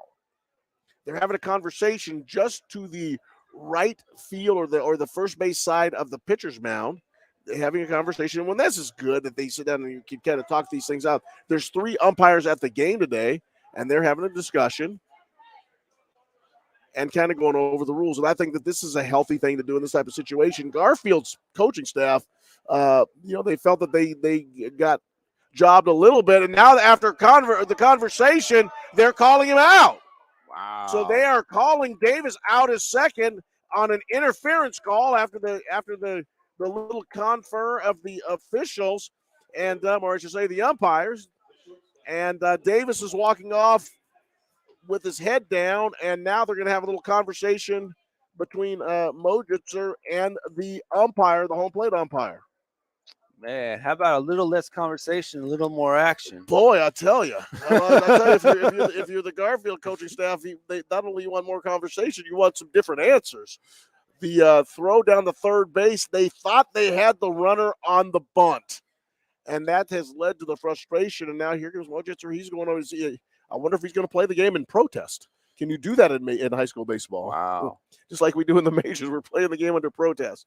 These managers are really interesting. I remember Mercer Island versus Garfield, and man, he had a couple of fights with that umpire. Woody had a tough day that day. The head coach at Mercer Island, he had to go out and get a couple of explanations, and now Garfield's coach Mojitzer, he's also getting a couple of explanations. So we'll call that a strikeout.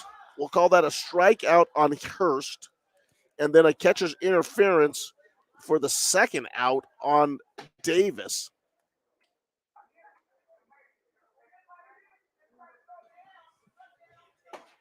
So the Garfield faithful over here watching this, and they're all kind of laughing and smiling, but I don't think anybody is really happy over there. down 6-0, and once again that grand slammer came just after the umpire's call. Well, the good news is this is not a loser out game, so you can take that solace at least. I mean, it's going to take a miracle for the Garfield Bulldogs to come back after, especially after that grand slam. Now down 6-0. Now we're in the fifth. But yeah, the good news is this is not a loser out game. The winner, of course, will be taking on Bishop Blanchette on Monday in the semifinals at 4 p.m. The loser, though, of this contest is going to play on the 9th, Tuesday, versus Lakeside, and that is a loser out game. So the good news is you're not gone now, but the bad news is the next game you might. That's right. That is, well, that's the other thing. I like to see this. I mean, the coaches, and I have so much respect for the coaches. They put in so much time.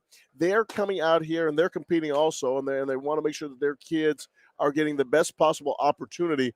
And it's not like this is a little deal. This is a big deal. And so they're taking it that way, and they want to come out here and they want to compete, and they felt like this was a play that is something that we need to talk about, and they're certainly putting every effort into this. And although it's 6-0, you just never know how a inning can get started.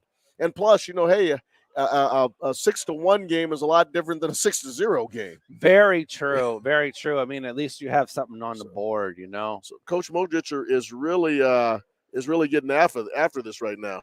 Yeah, that's one reason why in football, they'll kick a field goal because, hey, now we have some points on the board, so now we can do something from that rather than on the road to a shutout. The coaches are sitting there talking down the third base line as play has been halted by this conversation. I'm not sure what the discussion is or what the situation is. I don't know if the umpires disappeared around the press box. We are sitting on the first base side, and we are sitting underneath the awning, and we are just above home plate. So we have a beautiful vantage point. I got to be honest with you, Daniel. I like being up here better than that little tiny cramped press box that they have. Is that right? I do. This is a much better location for us. We were there a couple of years ago, and we're all cramped in there together. And you got this gives us a little bit of space and some breathing room, and it also gives us some netting. Right. So at least we're back here and we're protected.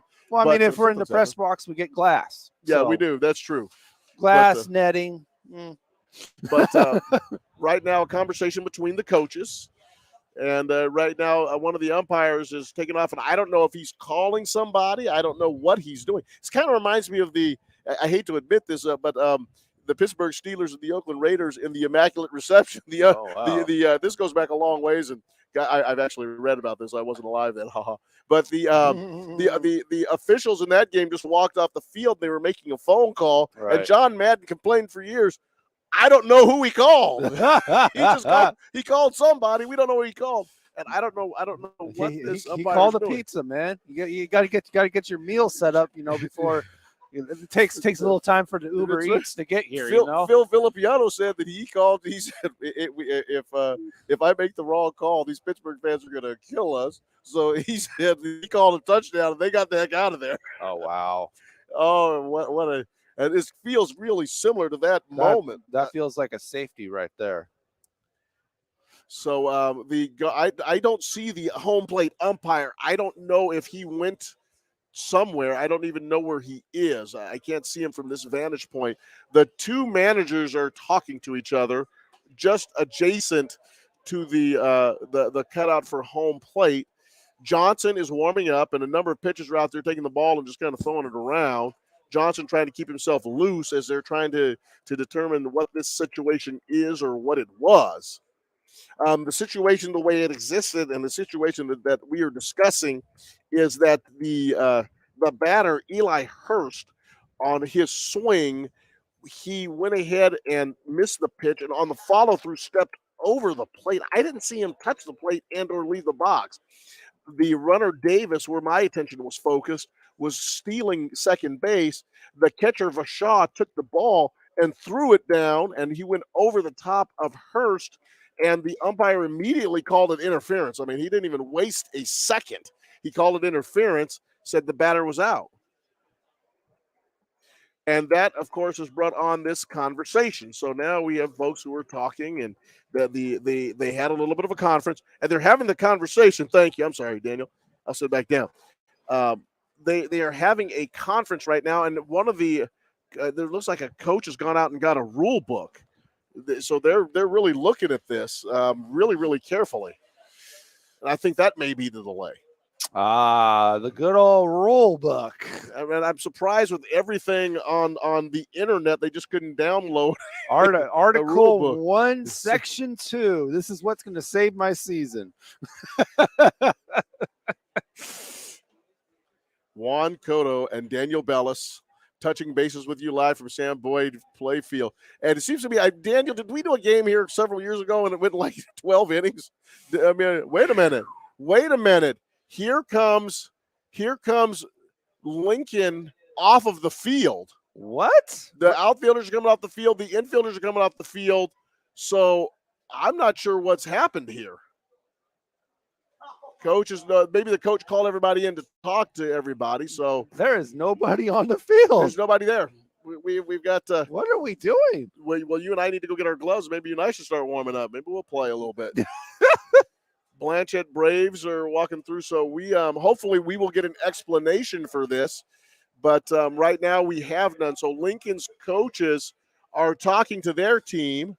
Garfield's team is standing on the first base line, and they're all over there kind of congregated. And I don't know if this means that and I know that Coach Modritz is really upset. And this stems from a couple plays in this game, most notably the play at third base on the bunt. He thought they had that player over there nailed on the bunt, and the call went against them. He went out to check that one. That was on they thought they had Nick Salins on the bunt by by Nicholas. I'm just going to call him Nicholas. And of course, when he didn't get that call, Petrie hit the grand slam, and that has put them down by 6 runs and really broke open what was a close game. Here they are hustling to try to get back in the ball game, and they get called out with a catcher's interference or a hitter's interference. And I got to be honest with you, you don't see that very often. This is just weird. Beautiful day over here at Sam Boyd Field. As we've said, it's a partly sunny day here. The Alaska Airlines Airbus is just floating over. Okay, now we're going back to the field. So he came back. I don't know who he called. I don't know who he spoke to. I don't know if he went down and spoke to the Metro League offices. I'm not sure what the discussion was, but nevertheless, there was a discussion. And the two coaches are having the conversation. Davis is not coming back out. And here comes the shortstop up to hit for Garfield. And this should be Hogan, huh? And the pitches. Oh, this is the catcher. This is Weiss. Weiss is the catcher. So Weiss is coming in. And Marty Weiss. And he struck out in his last at bat. And he's up there trying to lead. He came in for Kano, who started the ball game. Pitch bounced about 5 feet out in front of the plate and went off the catcher Rashaw. And we are at 1 ball and 2 strikes. 6-0 Lincoln. The step, the wind, the pitch. Looked like he went with a changeup. That didn't quite get there. Looking like he was just trying to offer something for him to swing at, and Weiss wasn't budging. Getting himself nice and loose, standing well back in the batter's box. Here comes the pitch.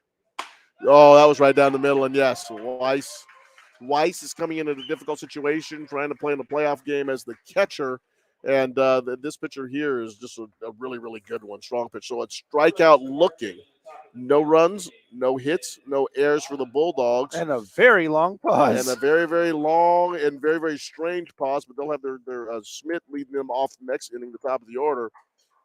It is the Bulldogs 0 and Lincoln 6. There it is. Things are getting really close up in Kinko in a loser out contest currently in action between Liberty and Hazen. Liberty currently leads by 3-2 in that very close loser out game. The winner of that contest, though, will play second seeded Mercer Island, and that'll be going down on Monday. So both of those there. And also in District 8, currently in action, Cheney and Walla Walla in a 2-1 game. Cheney currently leads Walla Walla in a loser-out game in the 6th inning currently. Baseball being played all over the state of Washington, and it is exciting. It is fun. Softball being played, soccer being played, track and field, people stretching out their legs, getting ready to run and throw and jump over barriers. It's going to be exciting in the month of May. Spring sports, the golf, they play the majority of the season in the fall, and then they come back in the spring for the state golf championships. Got a lot of sports and a lot of things to cover on your community radio station, Rainier Avenue Radio.world. You've got Juan Cotto and Daniel Bellis manning the store right now, but I should say staffing the store right now. Excuse me, I should know better. Juan Cotto and Daniel Bellis staffing the store right now. But we've got a lot of things coming up this summer. We've got politics for those that like politics. Oh, there are a number of city council races going on. I'm sure they're going to be debated heavily on Rainier Avenue Radio.world. If you like world music, we've got music. We've got fresh juice. If you like fresh juice. And I'm always into a little fresh juice. Daniel Bellis' show on Wednesday nights at 9 o'clock. That's correct, Juan. Man, so 9 p.m. Turn on to Rainier Avenue Radio for all of your entertainment needs, and we're not depressing like the traditional media. Here comes number 16 for Lincoln. That was that man, Marshall Longton, and he hit a ground ball to Hurst, and Hurst gobbled that ball up and threw him out. So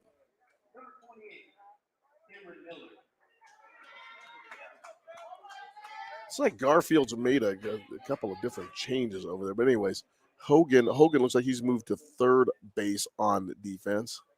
Pitch. Strike one for number 28. I'm counting to myself over here. Strike one, swing and a miss. Strike two. And we have a new pitcher for Garfield, and I think that leads to some of the confusion when the guy that you were expecting to throw is not throwing.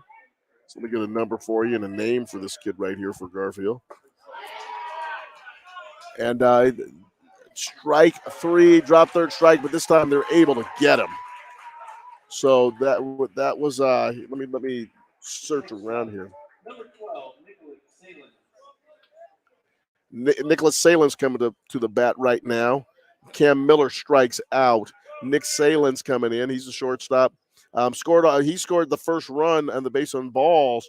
He got a base on balls and scored the first run on the grand slam. He was the one that the Garfield coaching staff thought he was out on the bunt play, but nevertheless he wasn't, and he was the first one to score that grand slammer. And with 2 outs, he's going to try to get something started here for the Lynx as he hits a fly ball into center field, and it is chased down by Parker. And just like that, 1, 2, 3 for the Lynx. So no runs, no hits, no errors. Very, very quick inning. It is going to be the Lincoln Lynx 6, Garfield 0 after 5. That makes 2 more innings left there for Garfield to at least get a run out of this one. You are listening to Juan Cotto. You are listening to Daniel Bellis, and Mahdi is helping us on Rainier Avenue Radio. I'm going to pronounce that young man's name correctly one of these days. Eventually, so. I mean, please help me. How many chances do you get? Something. Marty, please be patient with me. Please be happy with me. Please be youthful with me as I am learning and I am trying to. Goodness sakes, it's been a amazing day. I'm having a much better day than the umpire is. However, I'll tell you that. we haven't had to call anybody in for me yet. But how's his knees going? I remember earlier on his knees really got hurt. He took a very, very difficult pitch, didn't he? Yeah. Took one off the knee, and oh my goodness! Ow! And then all that with Garfield. Yeah, I think that's one of the things. This is why we love this game of baseball so much. As Henry Schmidt comes up to hit for the Garfield Bulldogs, and Lincoln. It looks like we got a hit up here in the bleachers. Lincoln is going to go ahead and stick with their big gun, and he throws a pitch on the outside part of the plate. That's strike one. Henry Schmidt today, he's got a single and a strikeout. Singled in the first inning, third inning with a strike. Here comes Johnson's delivery. Ball just missed outside. Let me pick up my phone. I tell you, my phones take a pounding. I drop them on the ground, and I got all sorts of stuff going on with them. And hopefully I can just make sure you buy a case. I did. It's got a little shock case on it, and it looks really nice. My beautiful daughter is my screensaver. Okay. And let me tell you something. The young man in the batter's box, Schmidt, just hit a rocket down the third base line, so he's on him. This pitch is high. Makes him count 1 ball and 2 strikes. Johnson, he's a tough customer. Step, the line, the pitch. And that's a ground ball, foul down the third base line. Rolls in the foul territory, and one of the Lincoln kids is going down to get that. 6-0 Lynx. Grand slammer by Petrie. And a little bit of controversy to go along with it. At strike 3. Johnson just broke a pitch off real easy. You see that one. And I think Mojitzer, he's just frustrated down there just because this kid is really, really, really tough. Strikeout looking, backwards K as we call it. And here comes JT Wayne. Wayne struck out looking in the first inning, and he had a ground ball to the third baseman in the third. This ball is fouled right back into the netting. And yes, it was fouled right back at us. And if you heard my voice waver, it did. I flinched just a touch.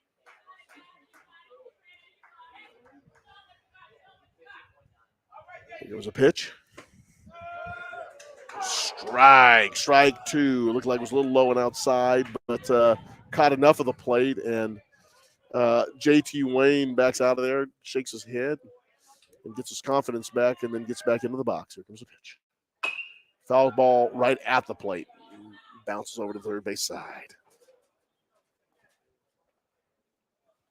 Swinging a Marucci, Cat 10. I know all about that.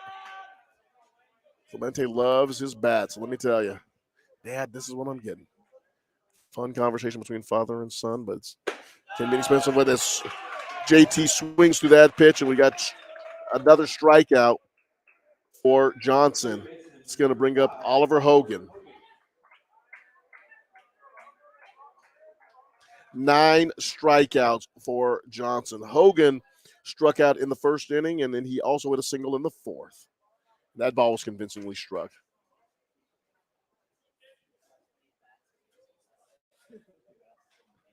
Pitch to Hogan.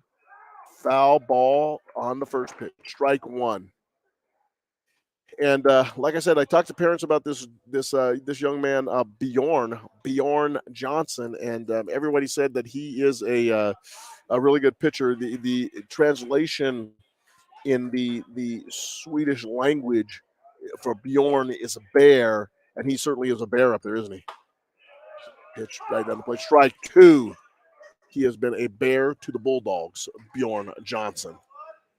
The Lincoln Lynx left-hander, wearing number 17, stares in, gets a signal. Here comes the pitch. A little bit outside.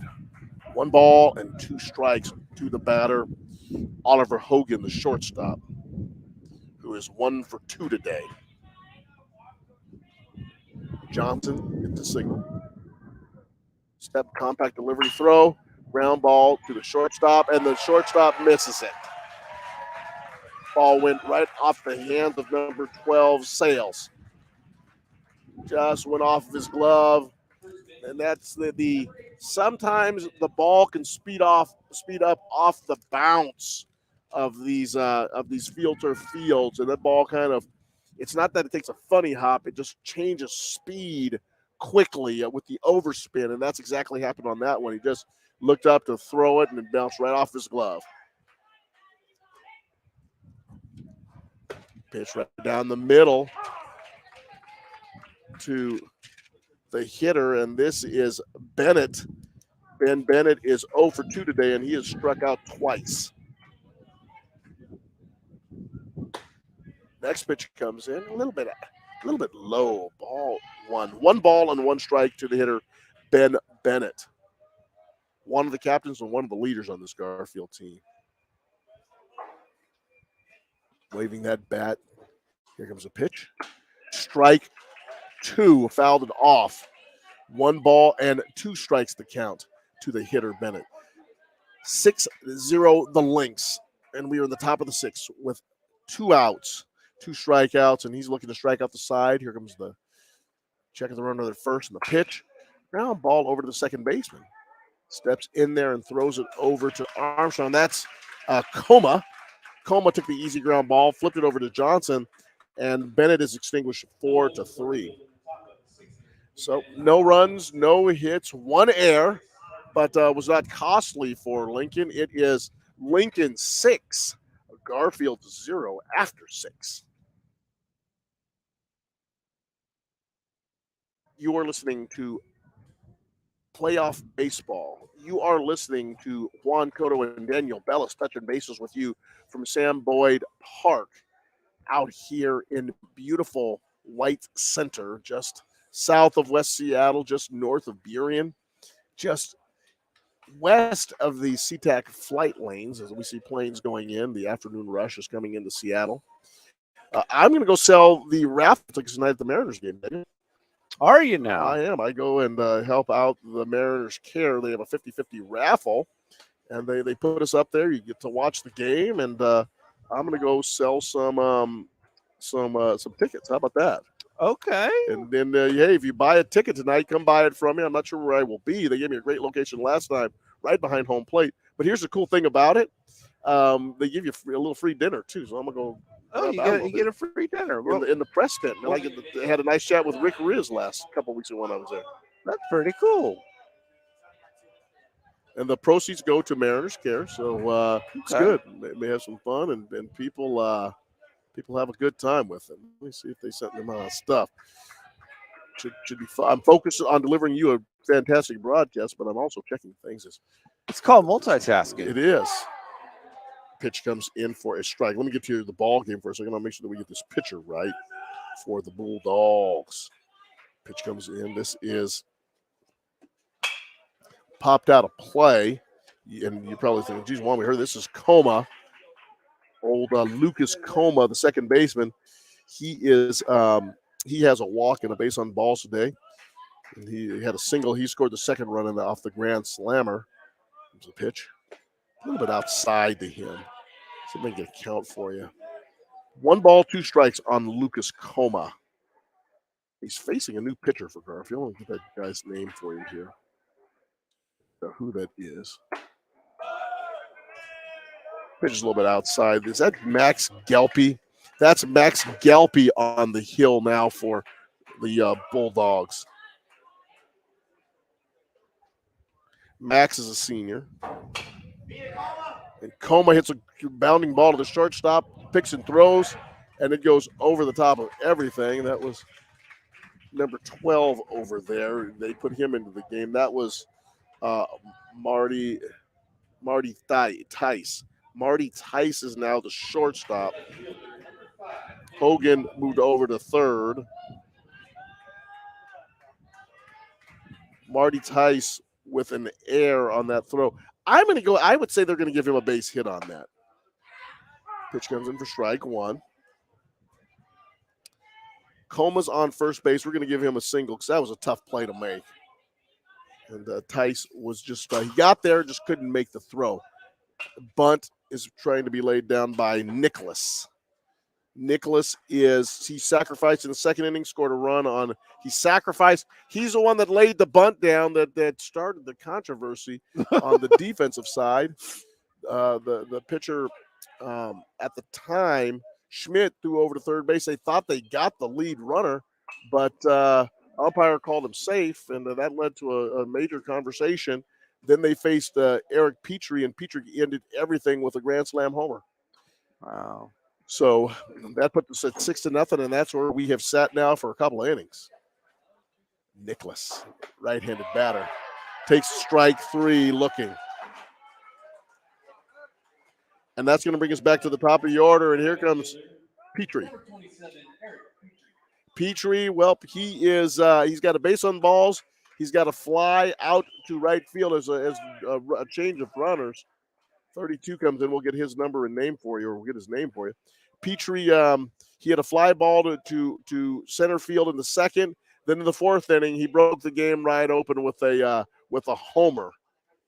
And that is where we stand at 6-0. And Petrie steps in to see if he can extend the lead. He's got the runner over at first base for Lincoln. Let me see if I can find his name for you. That's number 32, and they have a nice, real pretty little system lined up for me. That's Vershaw. That's Vershaw. That's the other Vershaw. That's Marcus Vershaw. Marcus Vershaw, the runner at first. He's pinch running for Lucas Coma. Pitch from Gelpy is right down the middle. So Petrie, number 27 on his back. I believe Carlton Fisk wore that number for the Boston Red Sox many years ago. Here comes a pitch. Little outside. We are at 2 balls and 1 strike. Petrie, left-handed hitter. He's got his little oven mitt tucked in his back pocket. They all do that. Got the oven mitt so they don't get stepped on. Here comes the pitch. Broke off a curveball from Gelpy, and it was just a little bit high and maybe a touch outside. Gelpy, we saw him against Garfield last week. Checking in and getting his signs. Left-handed pitcher. And foul ball down the first base line. So here comes the Bulldogs trying to extinguish another thing here with 1 out. Another Lincoln Lynx potential rally with 1 out here in the top of the 6th. Gelpy checks the runner over at first. Slides back in. No problem there. Marcus Vershaw, the runner over there at first base. Pitch. Little sidearm sling, and it goes over the head of Petrie, and that will be ball 4. So he goes ahead and takes first base on a walk. That's going to bring up Bjorn Johnson. Bjorn, let's see, he flew to left field in his last at bat. He got a base on balls in the second inning, and then he also flew out to center field in the first. So he is 0 for 2 today. But he's done more damage to Garfield. He's the one who's been pitching the shutout. Here comes a pitch from Gelpy. Outside ball 1. 1 ball to Johnson, Bjorn Johnson. The pitcher, Bjorn, has also struck out a number of Garfield hitters today. I'll get that count for you in a second. As he swings a bat and it's popped out in the parking lot. I heard asphalt on that one. 9 strikeouts is what I count for the pitcher for Lincoln. There's a pitch from Gelpy, and it's a strike. Strike 2. And Bjorn looking out at the left-hander, and now he knows what people have been feeling like about him today, just taking those tough pitches. Knee lift throw. Kind of flings up and pops that ball down the left field line. Is that going to get in? No, it's not. That's a foul ball. Just kind of leaned over and flicked it. When you're tall, you take a lot of those types of swings. And that one just kind of floated down the left field line. And just kind of floated enough to where it was in foul territory. Having a wonderful day today. The left field flag kind of now blowing a little bit more out there in left field. Signs come in. Here comes the pitch. A little high and inside.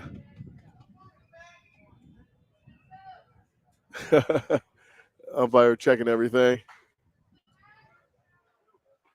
Two's on everything. 2 balls, 2 strikes. 1 out, however. Runners, but there's two men on. Got Petrie at first. You've got the pinch runner Vershaw out there at second. Ground ball to the first baseman, picks it up, throws to second base to Tice. They have the runner in third and a run down. Now they're going to go back and forth here. A little merry-go-round. And Hogan makes the tag on Vershaw.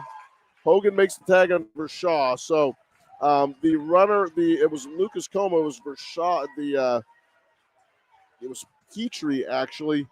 Petrie was out at second. He gets a 6-4 to the shortstop. But Tice gets over there, throws the ball over to Hogan, and we get a 6-5-2-5 out on Coma.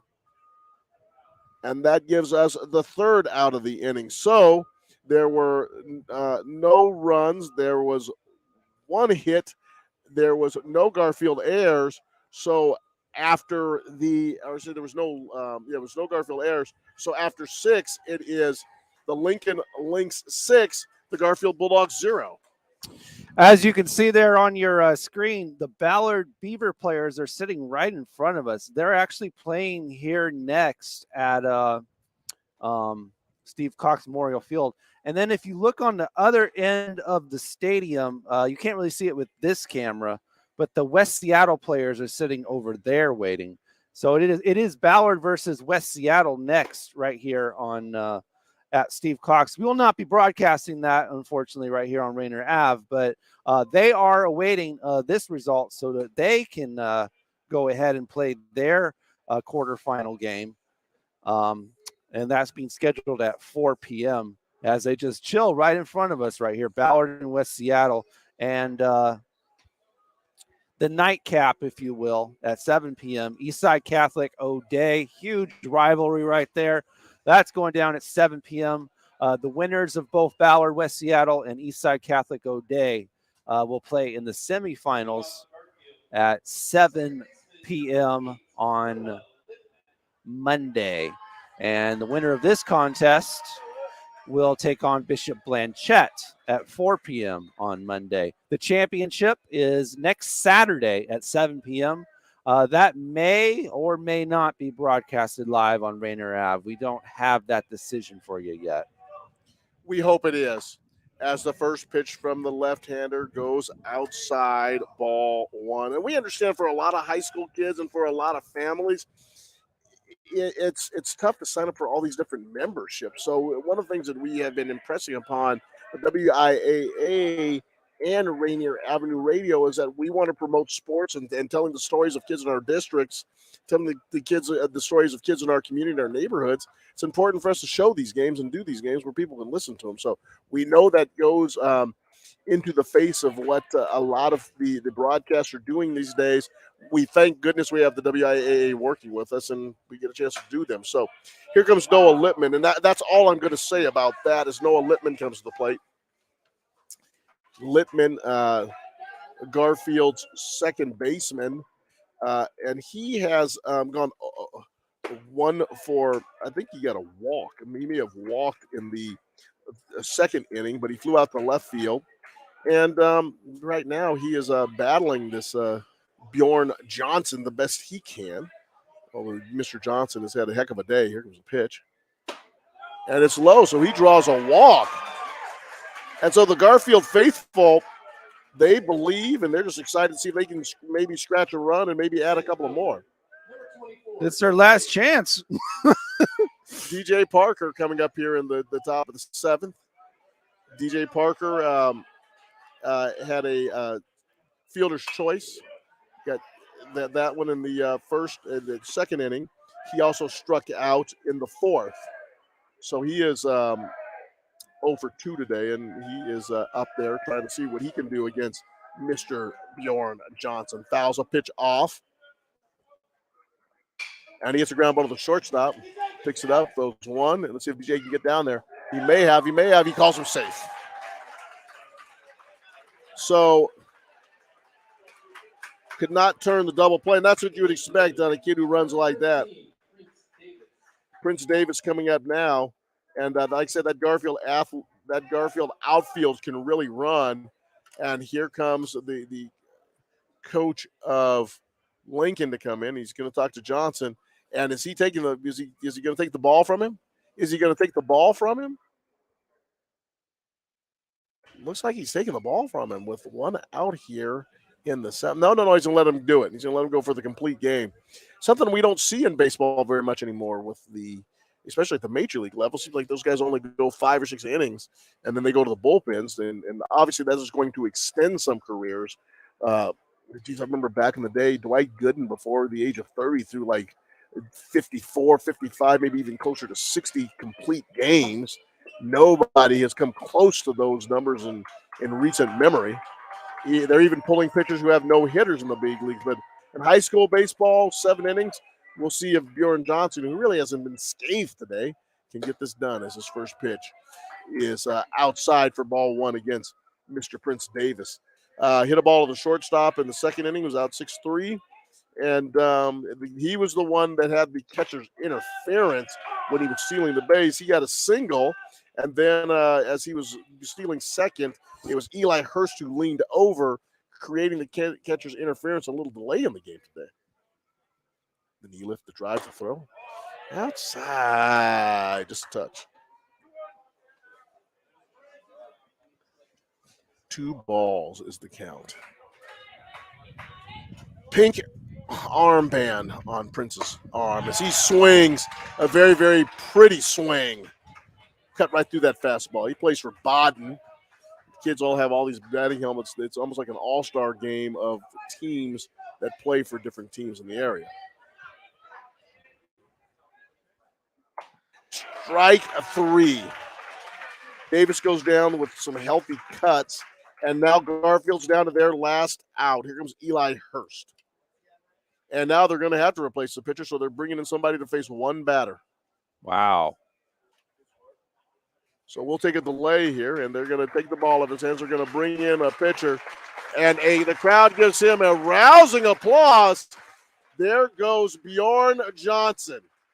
Bjorn Johnson comes off after a magnificent performance, striking out 10 batters, and maybe that's what they were trying to do, is get him his 10th strikeout, which he did. And for the Lynx, he's going to be firing the pill up there for them. So, man, this is going to be number 11 for the Lynx. I'll tell you who that guy is here in just 1 second.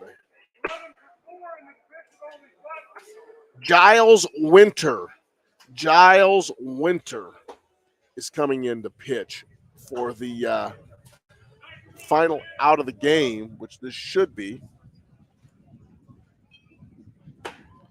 You got DJ Parker on first, and you have 2 outs in the inning, and you have Giles Winter warming up. He's getting his 8 pitches. Left-handed pitcher, slightly built. He's coming in, and he's warming himself up. So Lincoln 1 out away. It's one of the things, favorite things our coaches do for us is bring a pitcher in the last out when we like to get out of here. But hey, no. This is our focus. I'm only being facetious. Oh, it's like someone got a notification. You guys hear that? I heard that. I think that came from Sarah. Juan, just call the ball game. Call the ball. Call the ball. Where would I be without Sarah Cotto? She keeps me in line. I don't know.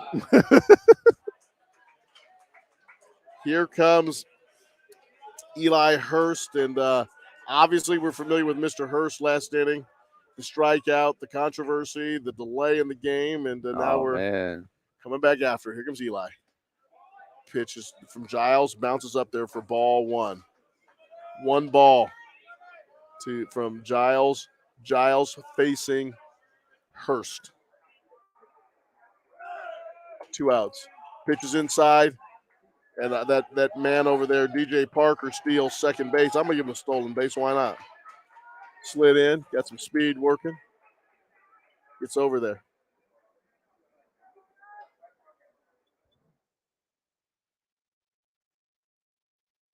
Giles checks the runner. Here comes a pitch. Strike. 1 strike.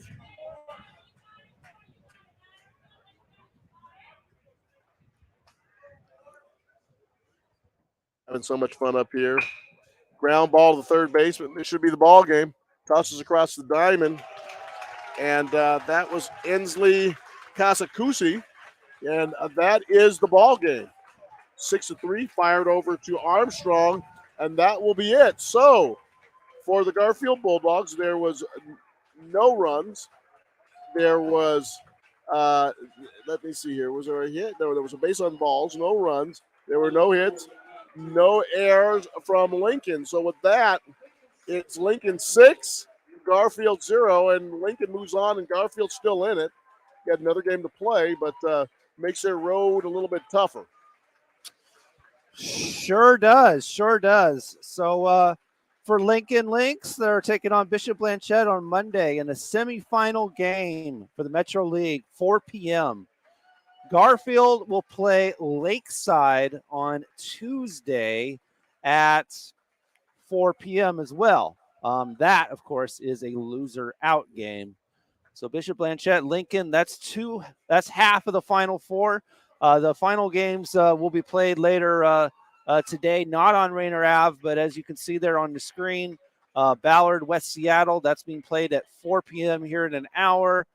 And Eastside Catholic and O'Day playing at 7 p.m. in the nightcap game to decide who will be the other half.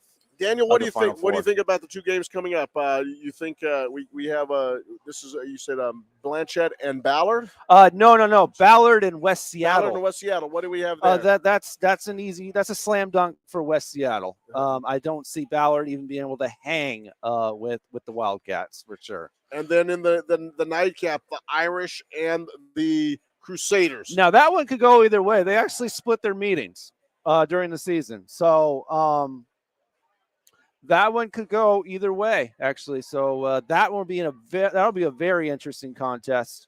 But the Ballard West Seattle contest, I think that's going to be very lopsided. I would be shocked if Ballard even kept it close.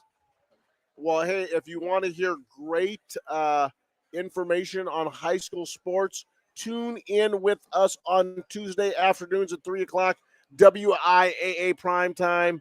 Juan Cotto, that is me, and Mick Hoffman, the executive director of the Washington Interscholastic Activities Association. We have conversations about sports, life, and the ability to make sure that our kids have the best possible avenues and venues to play in the state of Washington. And we discuss what the WIAA does to support that and all they do to support that. So, and obviously I'm always learn so much, and it's so impressed with Mick Hoffman's forthright demeanor in terms of how he discusses every question that I ask so thorough, and we love that on our program. Looking forward to seeing everyone who wants to hear about sports in Washington State. Tuesdays at 3 o'clock in the afternoon. It's a great show, and hope you listen. And Daniel, I think that's it for us out here at beautiful Steve Boyd Park. Steve Cox Field. I'm sorry. Steve Cox Field. Yeah, it is a joy to work with Juan Cotto, man. It is.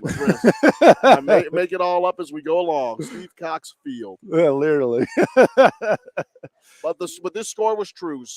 The Lincoln Lynx 6, the Garfield Bulldogs 0. That's it. That's it. On Rainier Avenue Radio.world. That's it. All right. Well, we're going to wrap it up then. Thank you for tuning in, everybody, to Metro League Playoff Baseball on Rainier Avenue Radio. We may or may not be doing that championship game, so follow us on our Facebook and our YouTube pages for an official announcement. A decision needs to be made by our station manager. So Okay. That's why we can't say yes or no. All right. Anyway, we're out. We're going to go to some pre-scheduled programming. Thank you all for tuning in. Have a great day now.